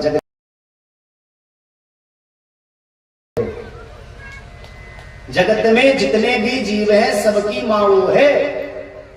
तो यदि वो सबकी मां है जिनकी हम पूजा कर रहे हैं, तो क्या कभी कोई भी संसार की मां ये बर्दाश्त करेंगी कि उनकी आंखों के सामने उनके संतान। वेद शास्त्र में यदि कहीं किसी पशु की हिंसा की बात आई है, हमको जितना उदाहरण देना पड़ेगा, जितने प्रमाण देने पड़ेंगे, मैं देने के लिए सदैव तैयार था, तैयार हूं और तैयार रहूंगा। शास्त्र में लिखा है कि परोक्षवादो वेदोयम बालानाम अनुशासनम। जैसे अपने बालक को अनुशासित करने के लिए माता पिता उसे डांटते हैं, गाली देते हैं, उसी प्रकार समाज को, संसार को दिशा निर्देश के लिए, सुव्यवस्थित करने के लिए, निवृत्ति मार्ग में लगाने के लिए कहीं कहीं प्रवृत्ति की बात आई है। लेकिन इसका अर्थ यह नहीं कि वो परंपरा बनेगी, इसका अर्थ यह नहीं कि वो हमारा संविधान है, इसका अर्थ यह नहीं कि ये नियम है, कानून है। उसका अर्थ यह है कि निवृत्ति मार्ग, क्योंकि वेद सर्वथा निवृत्ति मार्ग का अनुसरण करता है, आदेश करता है, प्रवृत्ति का अनुसरण नहीं करता। वेद का अंतिम अध्याय जो है, जैसे हम शुक्ल यजुर्वेद की ही बात करें तो शुक्ल यजुर्वेद में 40 अध्याय है। उन 40 अध्याय में तो कर्मकांड के बहुत सारे मंत्रों का संग्रह है, लेकिन 40वां अध्याय जो है वो ईशोपनिषद है।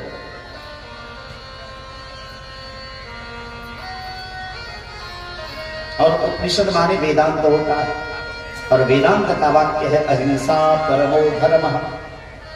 अहिंसा परमो धर्मः। वेदांत कभी भी हिंसा का समर्थन नहीं करता है, वेद कभी भी हिंसा का समर्थन नहीं करता है। लोग अपनी रुचि के अनुसार, अपनी प्रवृत्ति के अनुसार, उनके अंदर जैसी वृत्ति है, जैसी उनकी प्रवृत्ति है, जैसा उनका स्वभाव है, जैसा उनका मन है, उसके हिसाब से शास्त्र का अर्थ करते हैं। पर वस्तुतः वेद सर्वथा निवृत्ति मार्ग का अनुसरण करता है और वेद में बता आचार्यों से, संप्रदायाचार्यों से यही सीखा है कि वेद सर्वथा निवृत्ति मार्ग का पुष्टि करता है। रोक्षवादो वेदोयम बालानाम अनुशासनम। आजकल दुर्भाग्य है कि कथावाचक लोग भी मंच पर बैठ करके सही बात बताने से कतराते हैं। क्यों? क्योंकि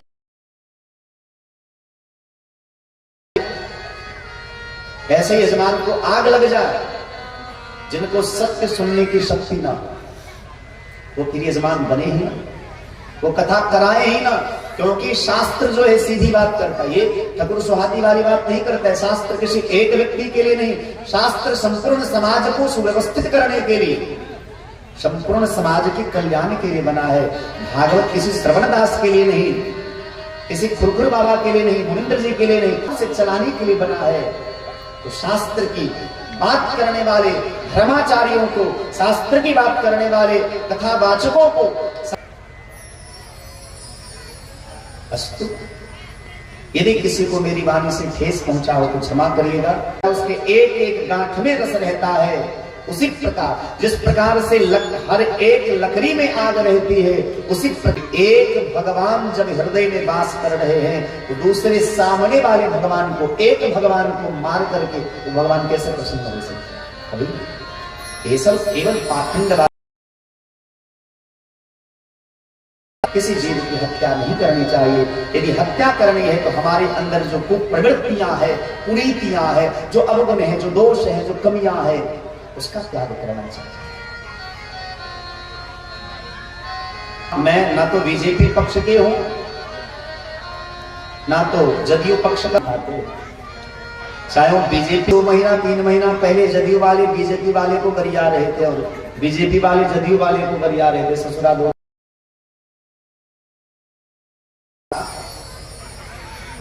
देखे बेवकूफ कौन बनता है? हमारे आपके जैसे जो सामान्य लोग हैं, बेवकूफ वो बनते। हम लोग यहाँ एक दूसरे को मारने पर तुल जाते हैं। क्या तुमने मेरी पार्टी को गाली दी? तुम मेरे पार्टी को नीचा दिखा रहे हो, एनर्जी लॉस करने किसका सर फूट जाए। लेकिन रातों रात पता चलता है कि बाजी पलट गई। तो ललन सिंह जी सुन ले, जदयू वालों के लिए बीजेपी का द्वार सदा के लिए बंद हो गया। और जदयू वाले कहते मर जाएंगे लेकिन उस पार्टी में कभी नहीं जाएंगे। पता चला भैया जनवरी लास्ट हो, 31 जनवरी को झंडा क्या कह रहा है। यहां तो तीसरी काम हो गया, तीसरी कांड हो गए और दोनों मिल गए। तो मीडिया वाले भाई बड़े कमाल के होते हैं। जहां कोई घटना दुर्घटना हो, कुछ भी हो, तो मीडिया वाले आ जाते हैं, मुंह में माइक घुसेड़ देते। उनका बस यही काम ही है, उनका और कोई काम नहीं। यहाँ कुछ हो ना तो मीडिया वाले तुरंत पहुंचेंगे और बिना आपसे पूछे, बिना आपकी अनुमति लिए पहुंचेंगे, मुंह में माइक घुसेड़ देंगे। बताओ इस पर आप क्या कहना चाहते हैं? अब आपने कुछ सोच तो रखा नहीं। हमारे गृह मंत्री जी से पूछा गया कि आप तो कह रहे थे कि कभी जदयू को नहीं अपनाएंगे, तो जवाब क्या दिया? हमने ये कहा था कि सदा के लिए द्वार बंद हो गया, लेकिन द्वार का काम है, फाटक का काम है खुलना लगना। अब बताओ मूर्ख कौन बना? हम बने, आप बने? तो भैया हम तो जहां भी जाते हैं ये बात कहते हैं, अब किसी पार्टी को वोट मत करिए, व्यक्ति को वोट करिए। जो व्यक्ति आप आया, मंच लगाया और बोला कि तुम ही मेरे माँ हो, तुम ही मेरे बाप हो, तुम ही मेरे सब कुछ हो, ये इस गांव में प्रायः लोग बीजेपी के हैं। मुझे जहां तक पता है उनको बुरा लगता होगा, लेकिन बुरा लगे तो कोई बात नहीं भैया। हमारे भरथरी जी महाराज वेश्या को उपमा दी और यही कहा है कि जैसे वेश्या कभी भी पलट सकती है, राजनीति का तख्ता भी कभी भी पलट जाता है। मेरे कहने का उद्देश्य आपको राजनीति से कुछ कहना नहीं है, लेकिन कहीं ना कहीं हमारा समाज उसमें बटा हुआ, कहीं ना कहीं हम लोगों के दिमाग में वो राजनीति वाली बात रहती है, कहीं ना कहीं जातिवाद की बात आ ही जाती है, कहीं ना कहीं पक्ष की बात आ जाती है, कहीं ना कहीं पार्टी की बात आ जाती है। तो मैं इस व्यासपीठ से और मैं जहां भी जाता हूं इस बात की घोषणा करता हूं को वोट दीजिए, जो व्यक्ति आपके लिए काम करे।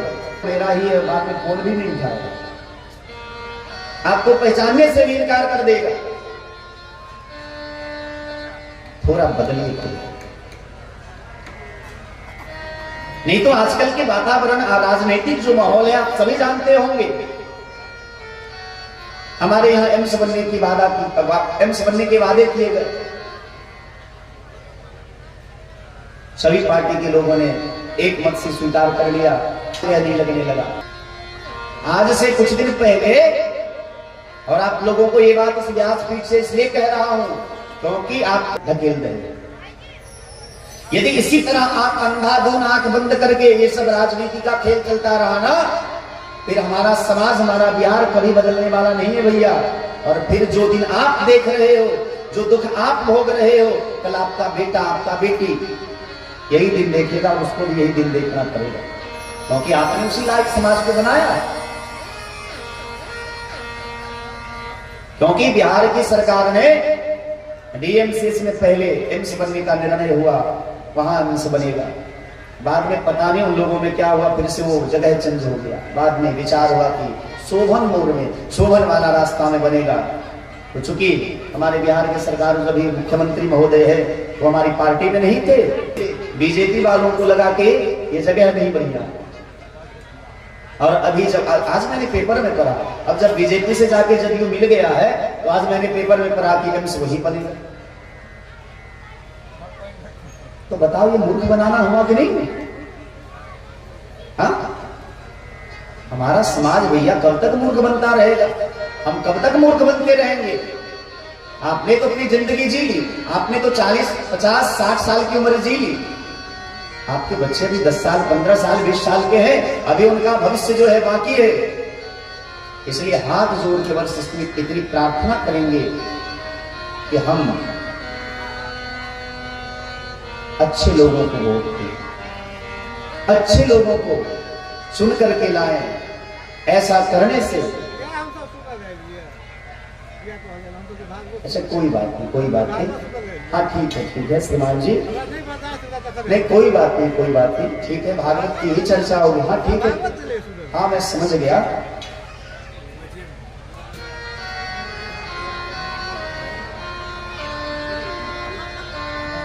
मैंने पहले ही कहा कि मैं क्षमा प्रार्थी हूं, लेकिन कहीं ना कहीं हमारा जो धर्म नीति है वो राजनीति से जुड़ा ही जुड़ा है, और कहना पड़ सकता है कभी कभी।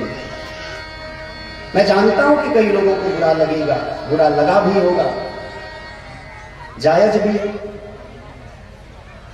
जायज भी है। बुरा लगने वाली बात है तो बुरा तो लगेगा।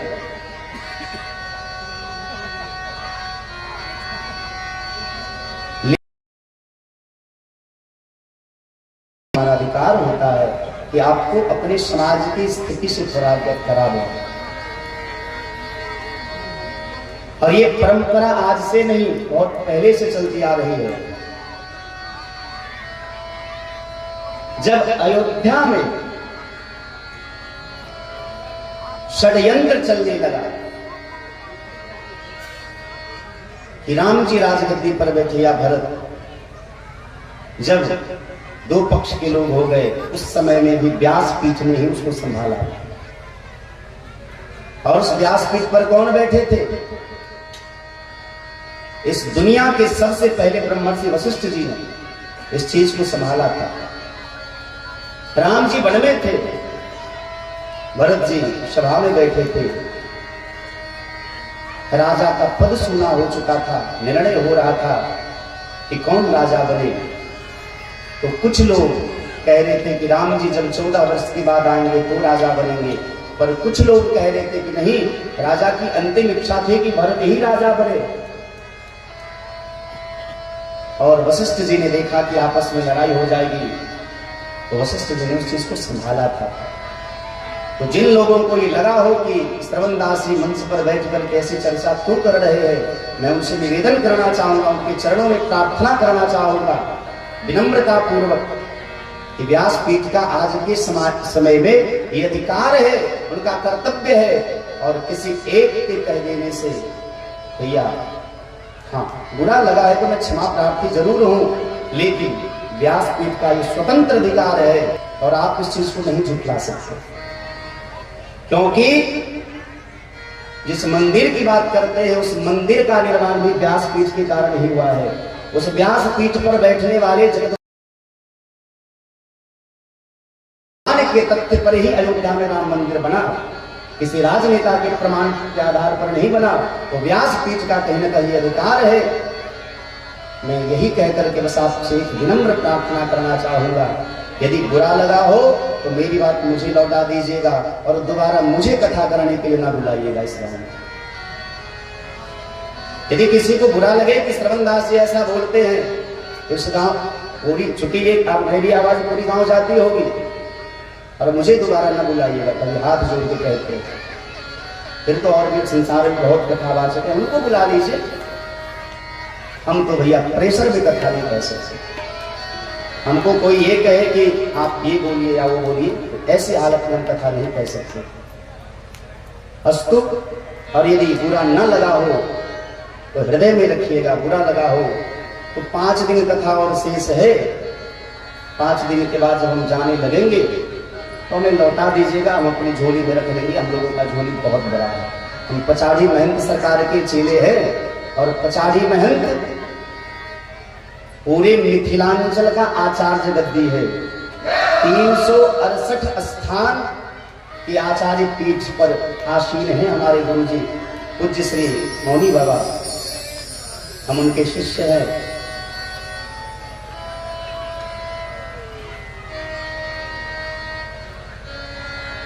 थे कि भागवत का नियम जो है वो क्या है, वक्ता कैसा होना चाहिए, श्रोता कैसा होना चाहिए, 7 दिन की कथा में कौन कौन से नियम है, क्या अनुष्ठान करना चाहिए, श्रोता को कैसे नियमों का पालन करना चाहिए, वक्ता को किन किन नियमों का पालन करना चाहिए। तो वक्ता विरक्तो वैष्णवो विप्रः वेद शास्त्र विशुद्ध कृत। विरक्त होना चाहिए, शास्त्र विशुद्ध कृत, और वेद शास्त्र में निष्णात विद्वान हो। वक्ता कार्यो तिरस्पिह, और वक्ता को निरलोभी होना चाहिए। श्रोता का लक्षण है विष्णु दीक्षा विहीनानां नाधिकार कथा श्रवे। जो वैष्णव नहीं है, जिसके गले में तुलसी की माला नहीं है, जिसके सिर पर भाल पर उर्दपुंड तिलक नहीं है, उसे मुख्य श्रोता बनकर के कथा सुनने का कोई अधिकार नहीं है। 7 दिन की कथा में जब खान पान की बात आई तो विचार हुआ कि क्या खाना चाहिए। तो सबसे उत्तम विचार यह हुआ कि केवल दुग्ध पान करके, केवल घी पी करके 7 दिन की कथा सुने।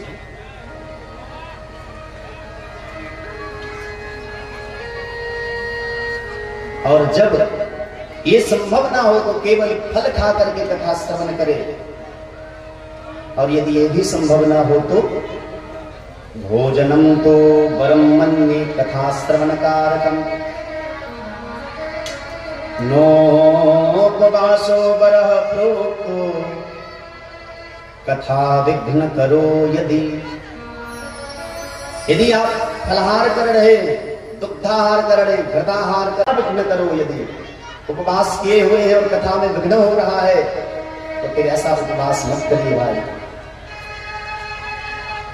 7 दिन की कथा में जो भी उत्सव आए उस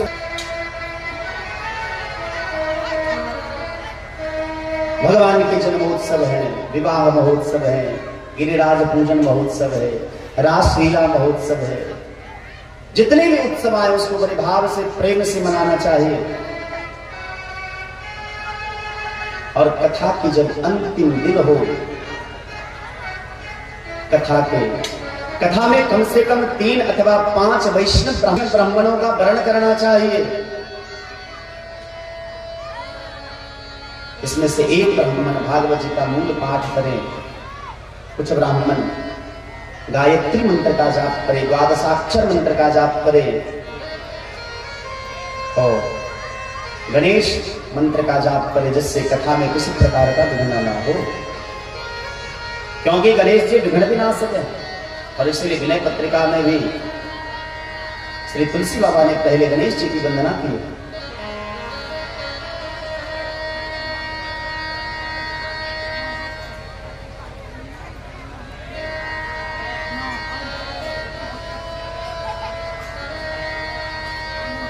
जब 7 दिन की कथा पूरी हो जाए उसके बाद कम से कम दशांश द्वादशाक्षर मंत्र से हवन करना चाहिए, अथवा दसम स्कंद के भागवत के दसम स्कंद के एक श्लोक से आहुति डालनी चाहिए। यदि हवन करने का सामर्थ्य ना हो तो केवल साकल्य लेकर के किसी ऐसे ब्राह्मण को दे देना चाहिए जो ब्राह्मण प्रतिदिन हवन करता हो।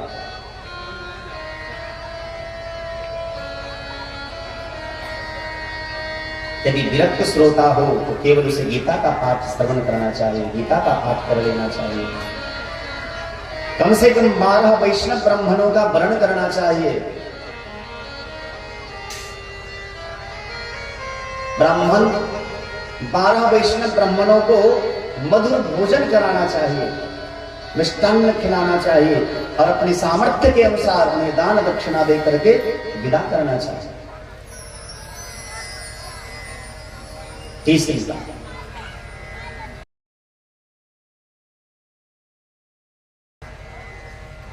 जिन्होंने मिलकर के जिन सब ब्राह्मणों ने मिलकर के आपके यज्ञ को पूरा किया है उनको क्या देना चाहिए, ये भी नियम है। पहले के जमाने में ब्राह्मणों को 2 तोला स्वर्ण दिया जाता था। 2 तोला स्वर्ण कितना हो गया? 2 भरी,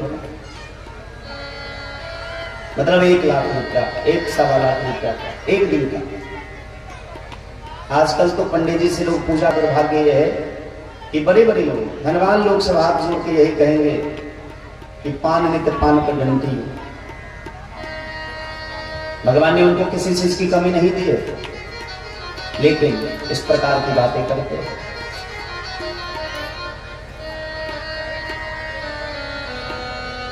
जिनके द्वार पर ब्राह्मण प्रसन्न न हो, दुखी होकर के चले जाएं, उसका कल्याण लोग का बात तो छोड़ी विधाता भी नहीं कर सकते।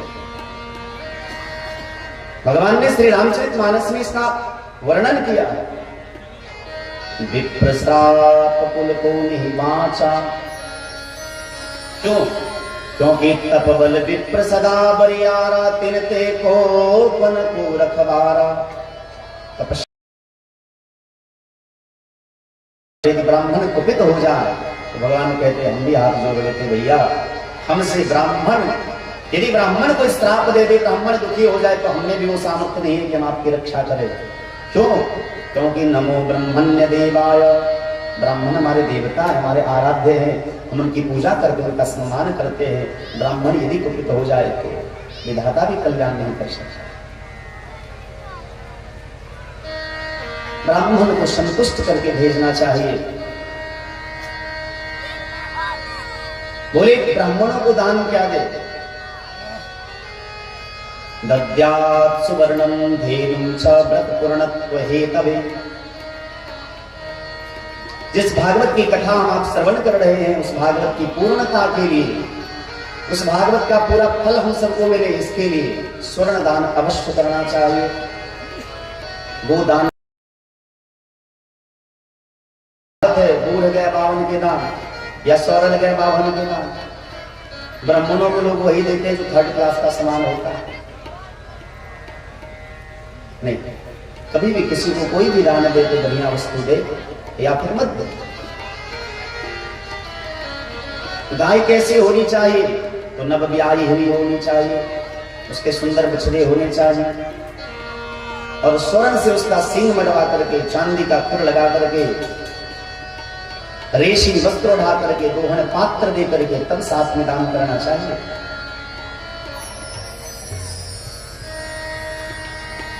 और भगवान ने आपको जितना सामर्थ्य दिया है उस सामर्थ्य के अनुसार और भी ब्राह्मणों को यथासाध्य दान दक्षिणा दे करके उन्हें प्रणाम करके विदा करना चाहिए। 6 अध्याय में श्री सनकादि ऋषियों ने नारद बाबा को, सूत जी महाराज ने सौनकादि ऋषियों को भागवत जी की महिमा की कथा बताई। इस प्रकार से जब महात्मा की कथा बताई गई तो भगवान प्रकट होते हैं वहां, लेकिन भगवान जब आए तो अकेले नहीं आए। कैसे आते हैं? प्रहलाद स्थालधारी तरलगतया चोद्धवः कांशधारी इंद्रो वादिन मृदंगम जय जय सुकरे कीर्तने ते कुमाराः। प्रहलाद स्थालधारी, प्रहलाद जी प्रकट होते हैं।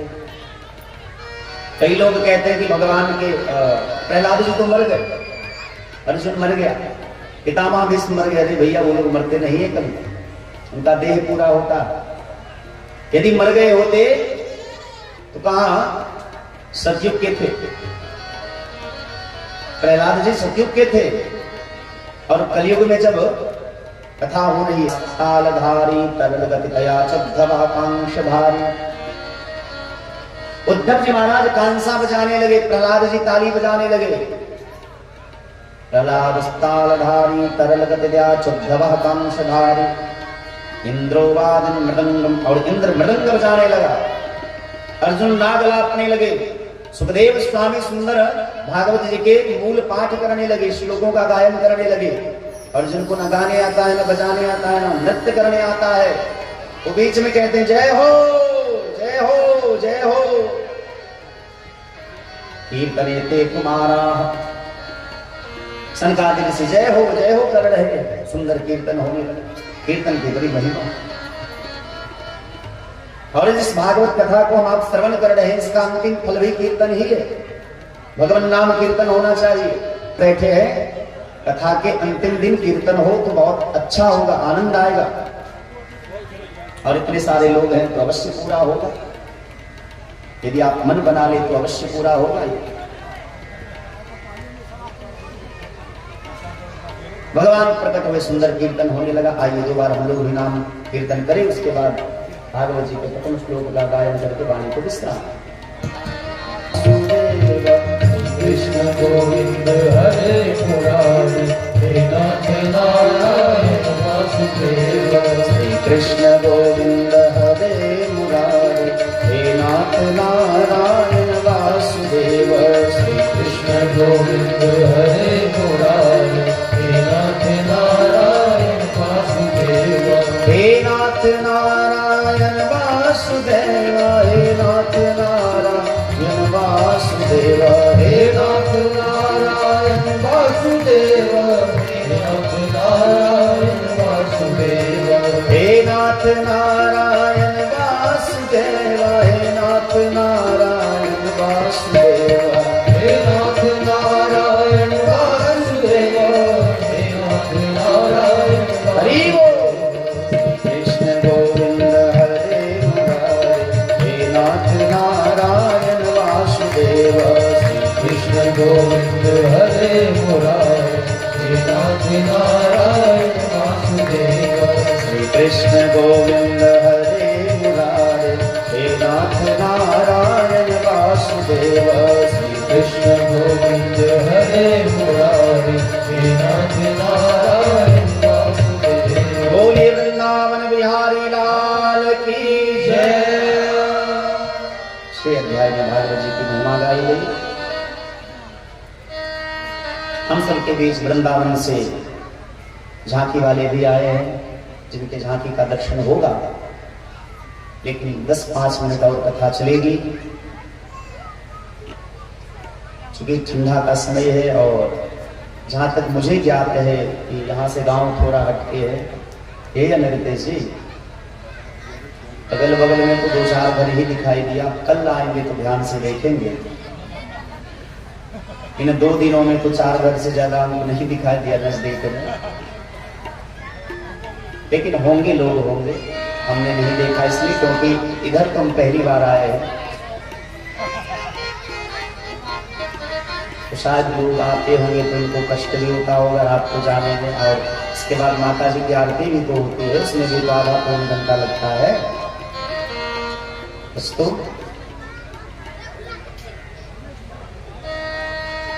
हम निवेदन कर रहे थे कि जिस भागवत जी की कथा हम आप श्रवण करने बैठे हैं उसमें 12 स्कंद हैं और 12 स्कंद में 335 अध्याय हैं, 18,000 श्लोक है। 12 स्कंद में प्रथम स्कंद के प्रथम अध्याय के प्रथम श्लोक का हम सभी बड़े प्रेम और श्रद्धा से गायन करें।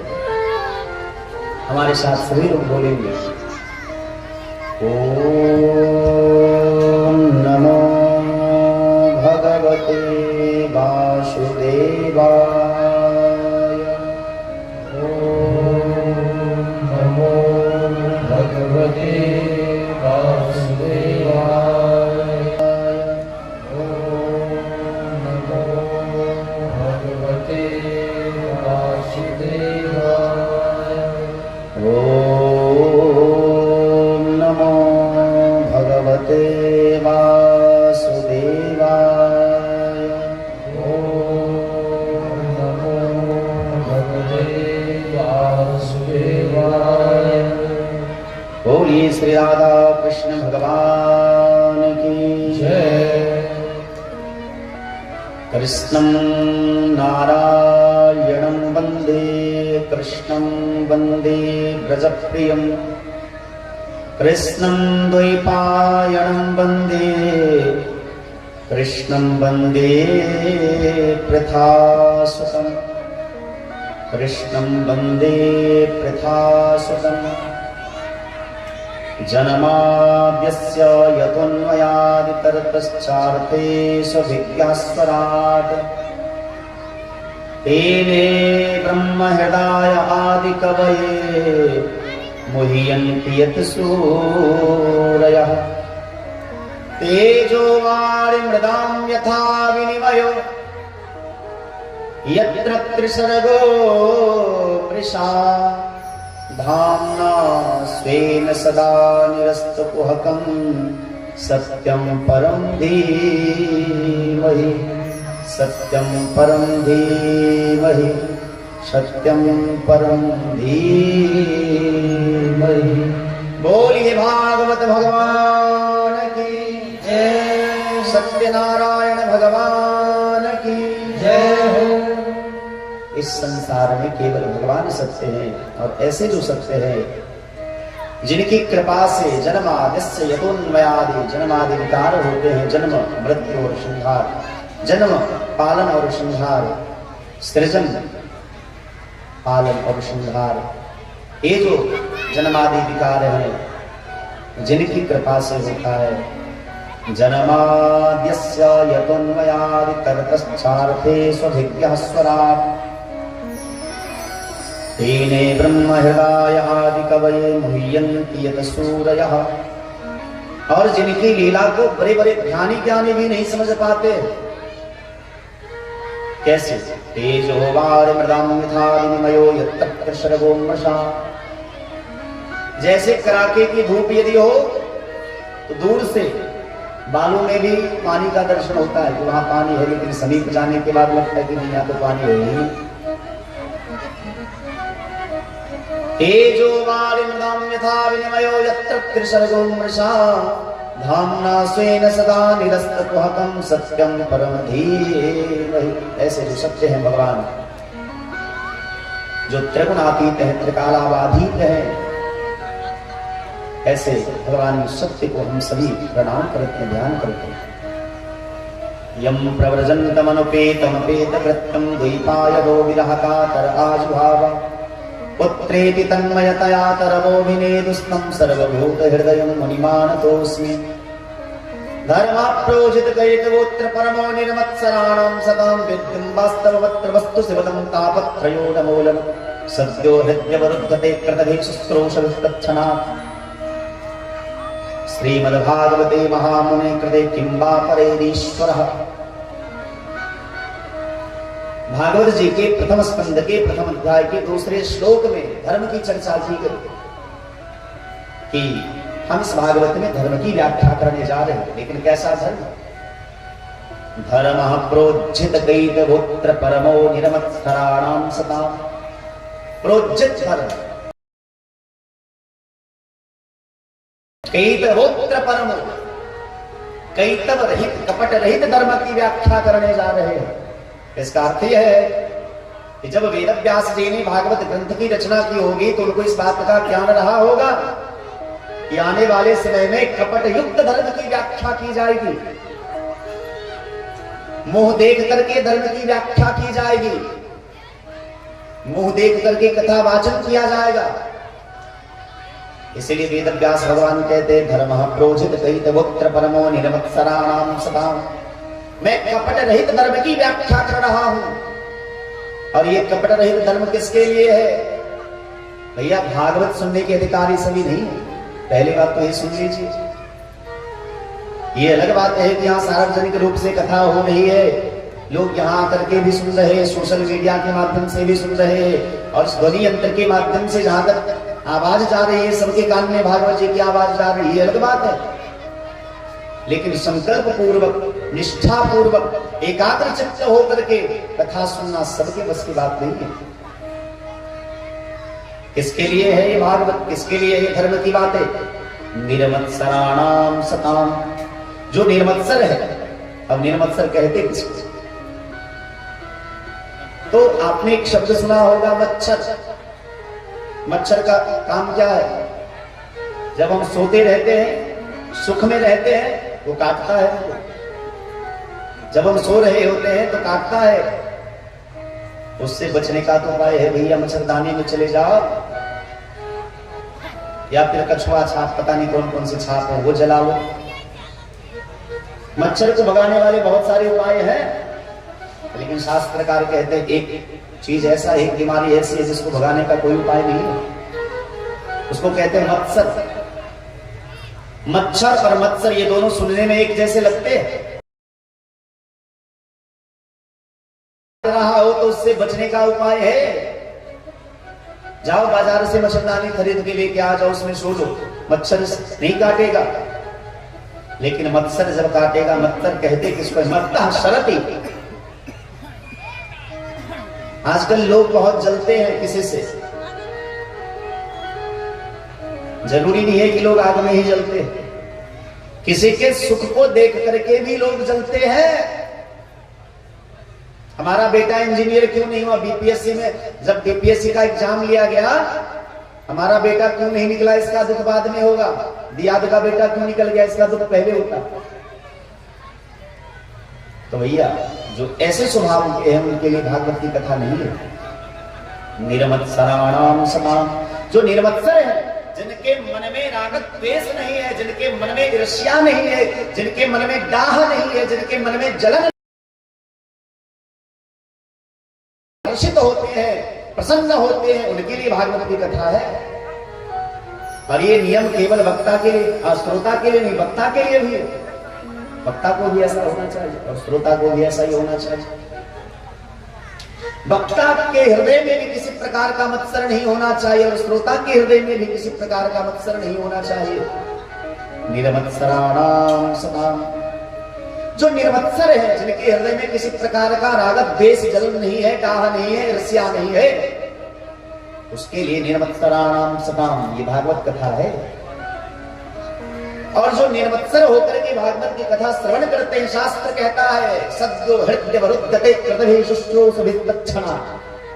तत्क्षणात्, तत्काल भगवान उसके हृदय में आके बैठ जाते हैं। फिर तो भगवान को बुलाने की आवश्यकता नहीं पड़ती। जैसे चीनी यहां रख दो तो चींटी को निमंत्रण देने की आवश्यकता नहीं पड़ती कि चींटी जी आइए, मैंने चीनी रखा है आपको खाने के लिए। वो स्वतः आ जाती है। उसी प्रकार यदि जिसके हृदय में भगवान की भक्ति आकर के बैठ जाती है, जो निर्मत्सर रहता है, जिसके हृदय में कपट नहीं रहता है, छल नहीं रहता है, तो भगवान कहते हैं निर्मल मन जन सो मोहि पावा, मोहि कपट छल छिद्र न भावा। ठाकुर जी कहते हैं जिसका मन निर्मल होता है, जो निर्मत्सर होता है, वो मुझे प्राप्त कर लेता है। लेकिन निर्मल होगा कैसे? क्योंकि लागा चुनरी में दाग, छुड़ाऊं कैसे?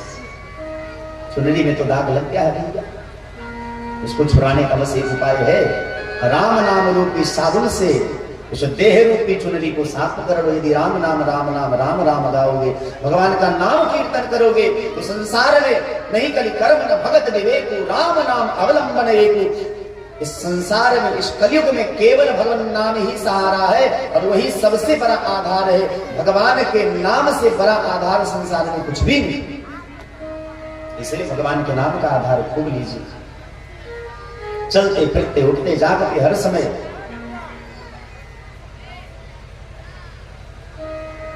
भगवान का नाम लीजिए। हम इससे पहले भी कई बार आए हैं। अच्छा, यहां ऐसे कितने श्रोता है? ईमानदारी से बोलिए, यहां कितने ऐसे श्रोता हैं जो इससे पहले इस गांव में हमारे कथा के श्रोता रह चुके हैं? हाथ उठा करके बताए थे। अच्छा, आप भी सुने विदेशी कभी जाते थे वहां? तो हाथ उठाइए, तब ना पता चलेगा कि आप भी तो जाते हैं। हाँ, छुटका बुआ सोचे थे जब ठंडा में किया उठे अगर मैं दोनों बात है। तो चलिए, इतने लोगों ने आपने हाथ उठाए, तो कृपा पूर्वक ये भी कह दीजिए, इससे पहले तो हमने आपसे कई बार निवेदन किया कि आपको रोज 108 बार भगवान का नाम लेना है। तो कितने लोग लेते हैं? ये हाथ उठा के बता दीजिए। 1 2 3 4 5। हे माता, झूठ काहे बोल रही हो आपने तो अभी हमने ये पूछा था। अच्छा चलो, वहां से बहुत सके हिंदी नहीं पूछे थे, एहनो बहुत सके। इससे पहले जो हम आके गांव में कथा कहले अब छलो, कत्ता से बुझलिए कि न? कत्ता टोल के नाम की चीज? अच्छा, महादेव स्थान। महादेव स्थान में ओइठाम जब कथा कहले मना बुझने 5-6 बेर टाइम ले, तो 100 बेर हम एक बात कहे छिए जे अहाँ सब 108 बेर कम से कम आ बेसी जत्ते लौ सके ओना तो प्रत्येक मनुष्य के प्रतिदिन 21 से 22 हजार बेर सीताराम कहबे, तखन बुझू वहां पर कर्जा नहीं रहत। मूलधन की मूलधन भगवान के दौ देलिए। कि प्रत्येक स्वस्थ व्यक्ति जे छे, लगभग विज्ञान के जे गिनती छन, गणना छन, तै के अनुसारे एक का स्वस्थ व्यक्ति 24 घंटा में 21,670 बेर सांस लै छै। एहन महात्मा लोग इन सब कहे छथिन। अब हम गैन के तो नहीं देखलिए, लेकिन जे शास्त्र में लिखल छै, जे महापुरुष कहे छथिन, जय बेर सांस लै छै कम से कम तै बेर भगवानक नाम हेबाक चाही। तो बुझू जे मूलधन जे भगवान से लेलिए से लौटा देलिए। आ ओइ से बेसी जे नाम लेबै तो उ वहां के खाता में जमा रहत। 108 आपस से 1000 बेर नाम लेला से की होय वाला है? तो हम something is better than nothing. जत किछु नहीं होय वाला छे, ओत जो कनिको भ जेते त बुझू बड भेल। तै जे छे भगवान के नामक सहारा खूब हेबा के चाहिए। अब फिर अहाँ सबके याद दिला दै छी, जे गोटे भगवान के नाम भूल गेल हेबै, एखने से एखन माने आय के कथा जे एखन विश्राम लेथिन, आप बस 5 से 7 मिनट में विश्राम लेथिन, तो एखने से जे छे अहाँ सब भगवान के 108 बेर नाम लेना चालू कर देबै सब गोटे। एतो किनकर किनकर घर ये लोग में से कहू तो ई घर किनकर है? तो ना। अच्छा, तो सब गोटे अपने अपने घर पर जेबे, रास्ता में जाए 5 मिनट तो कम से कम लागत, 2-4 मिनट तो लागत। 108 बेर भगवान के नाम लेबा में बेसी से बेसी 2 से 3 मिनट। बट बेसी लगते तब गलियों सीताराम सीताराम सीताराम सीताराम सीताराम सीताराम सीताराम सीताराम सीताराम सीताराम सीताराम सीताराम सीताराम सीताराम सीताराम सीताराम सीताराम दू सांस में हमारा से हो जाइए 108 बेर भगवान के नाम तो अहू सब जे छे जहने 10 ई आरती भ जथिन माता जी के आरती हेथिन प्रसाद ले तो प्रसाद ल के जे छे जहन विदा हेबे एठम सा तो 108 बेर भगवान के नाम लैत जाय तो बुझबे जे भागवत सुनऽ के फल हमरा मिल जाय आ नहीं जे लेबै तो बुझबे जे तहन त खाली हाथ गेल वहां खाली हाथ बेसी से बेसी प्रसाद ल के आ प्रसाद तो एक ही हाथ में लेते हुए ना दोनों हाथ में तो नहीं लेते ओना किछ लोग के आदत होय छै देखै छी खास के बौआ बुची सब के जे भीड़ जतऽ बड रहत एक हाथ एना के बढ़ा के प्रसाद ल लेता आई में राख लेता फिर बढ़ा एनो करे छै लोग आ कएटा त बूढ़ो सब के देखलिए एकटा बूढ़ा छलखिन अपना पोता के लग आबै छलखिन हमरा सब लग उनकर पोता के सब पेड़ा दै छली खाय एकटा कहावत छै अपना एठम जे चिलका के लाथे चिलकौर जीवै छै तो की करे पोता के हाथ से पेड़ा छीन के खा जाए मजबूरन हमरा सबके फेर दियो पड़े बच्चा कानऽ लगे एहनो होइ छै खैर यह छै अपना मिथिला के का आमोद प्रमोद एकरा कहि सकै छी हम निवेदन करै छलहुँ जे अहाँ सब 108 बेर भगवान के नाम रोज ले और भगवान के भगवती के कृपा रहती तो अंतिम दिन जे नाम कीर्तन के सेहो आयोजन राखल जाए हमरा मोन में भाव आबि गेल नाम कीर्तन 24 घंटा के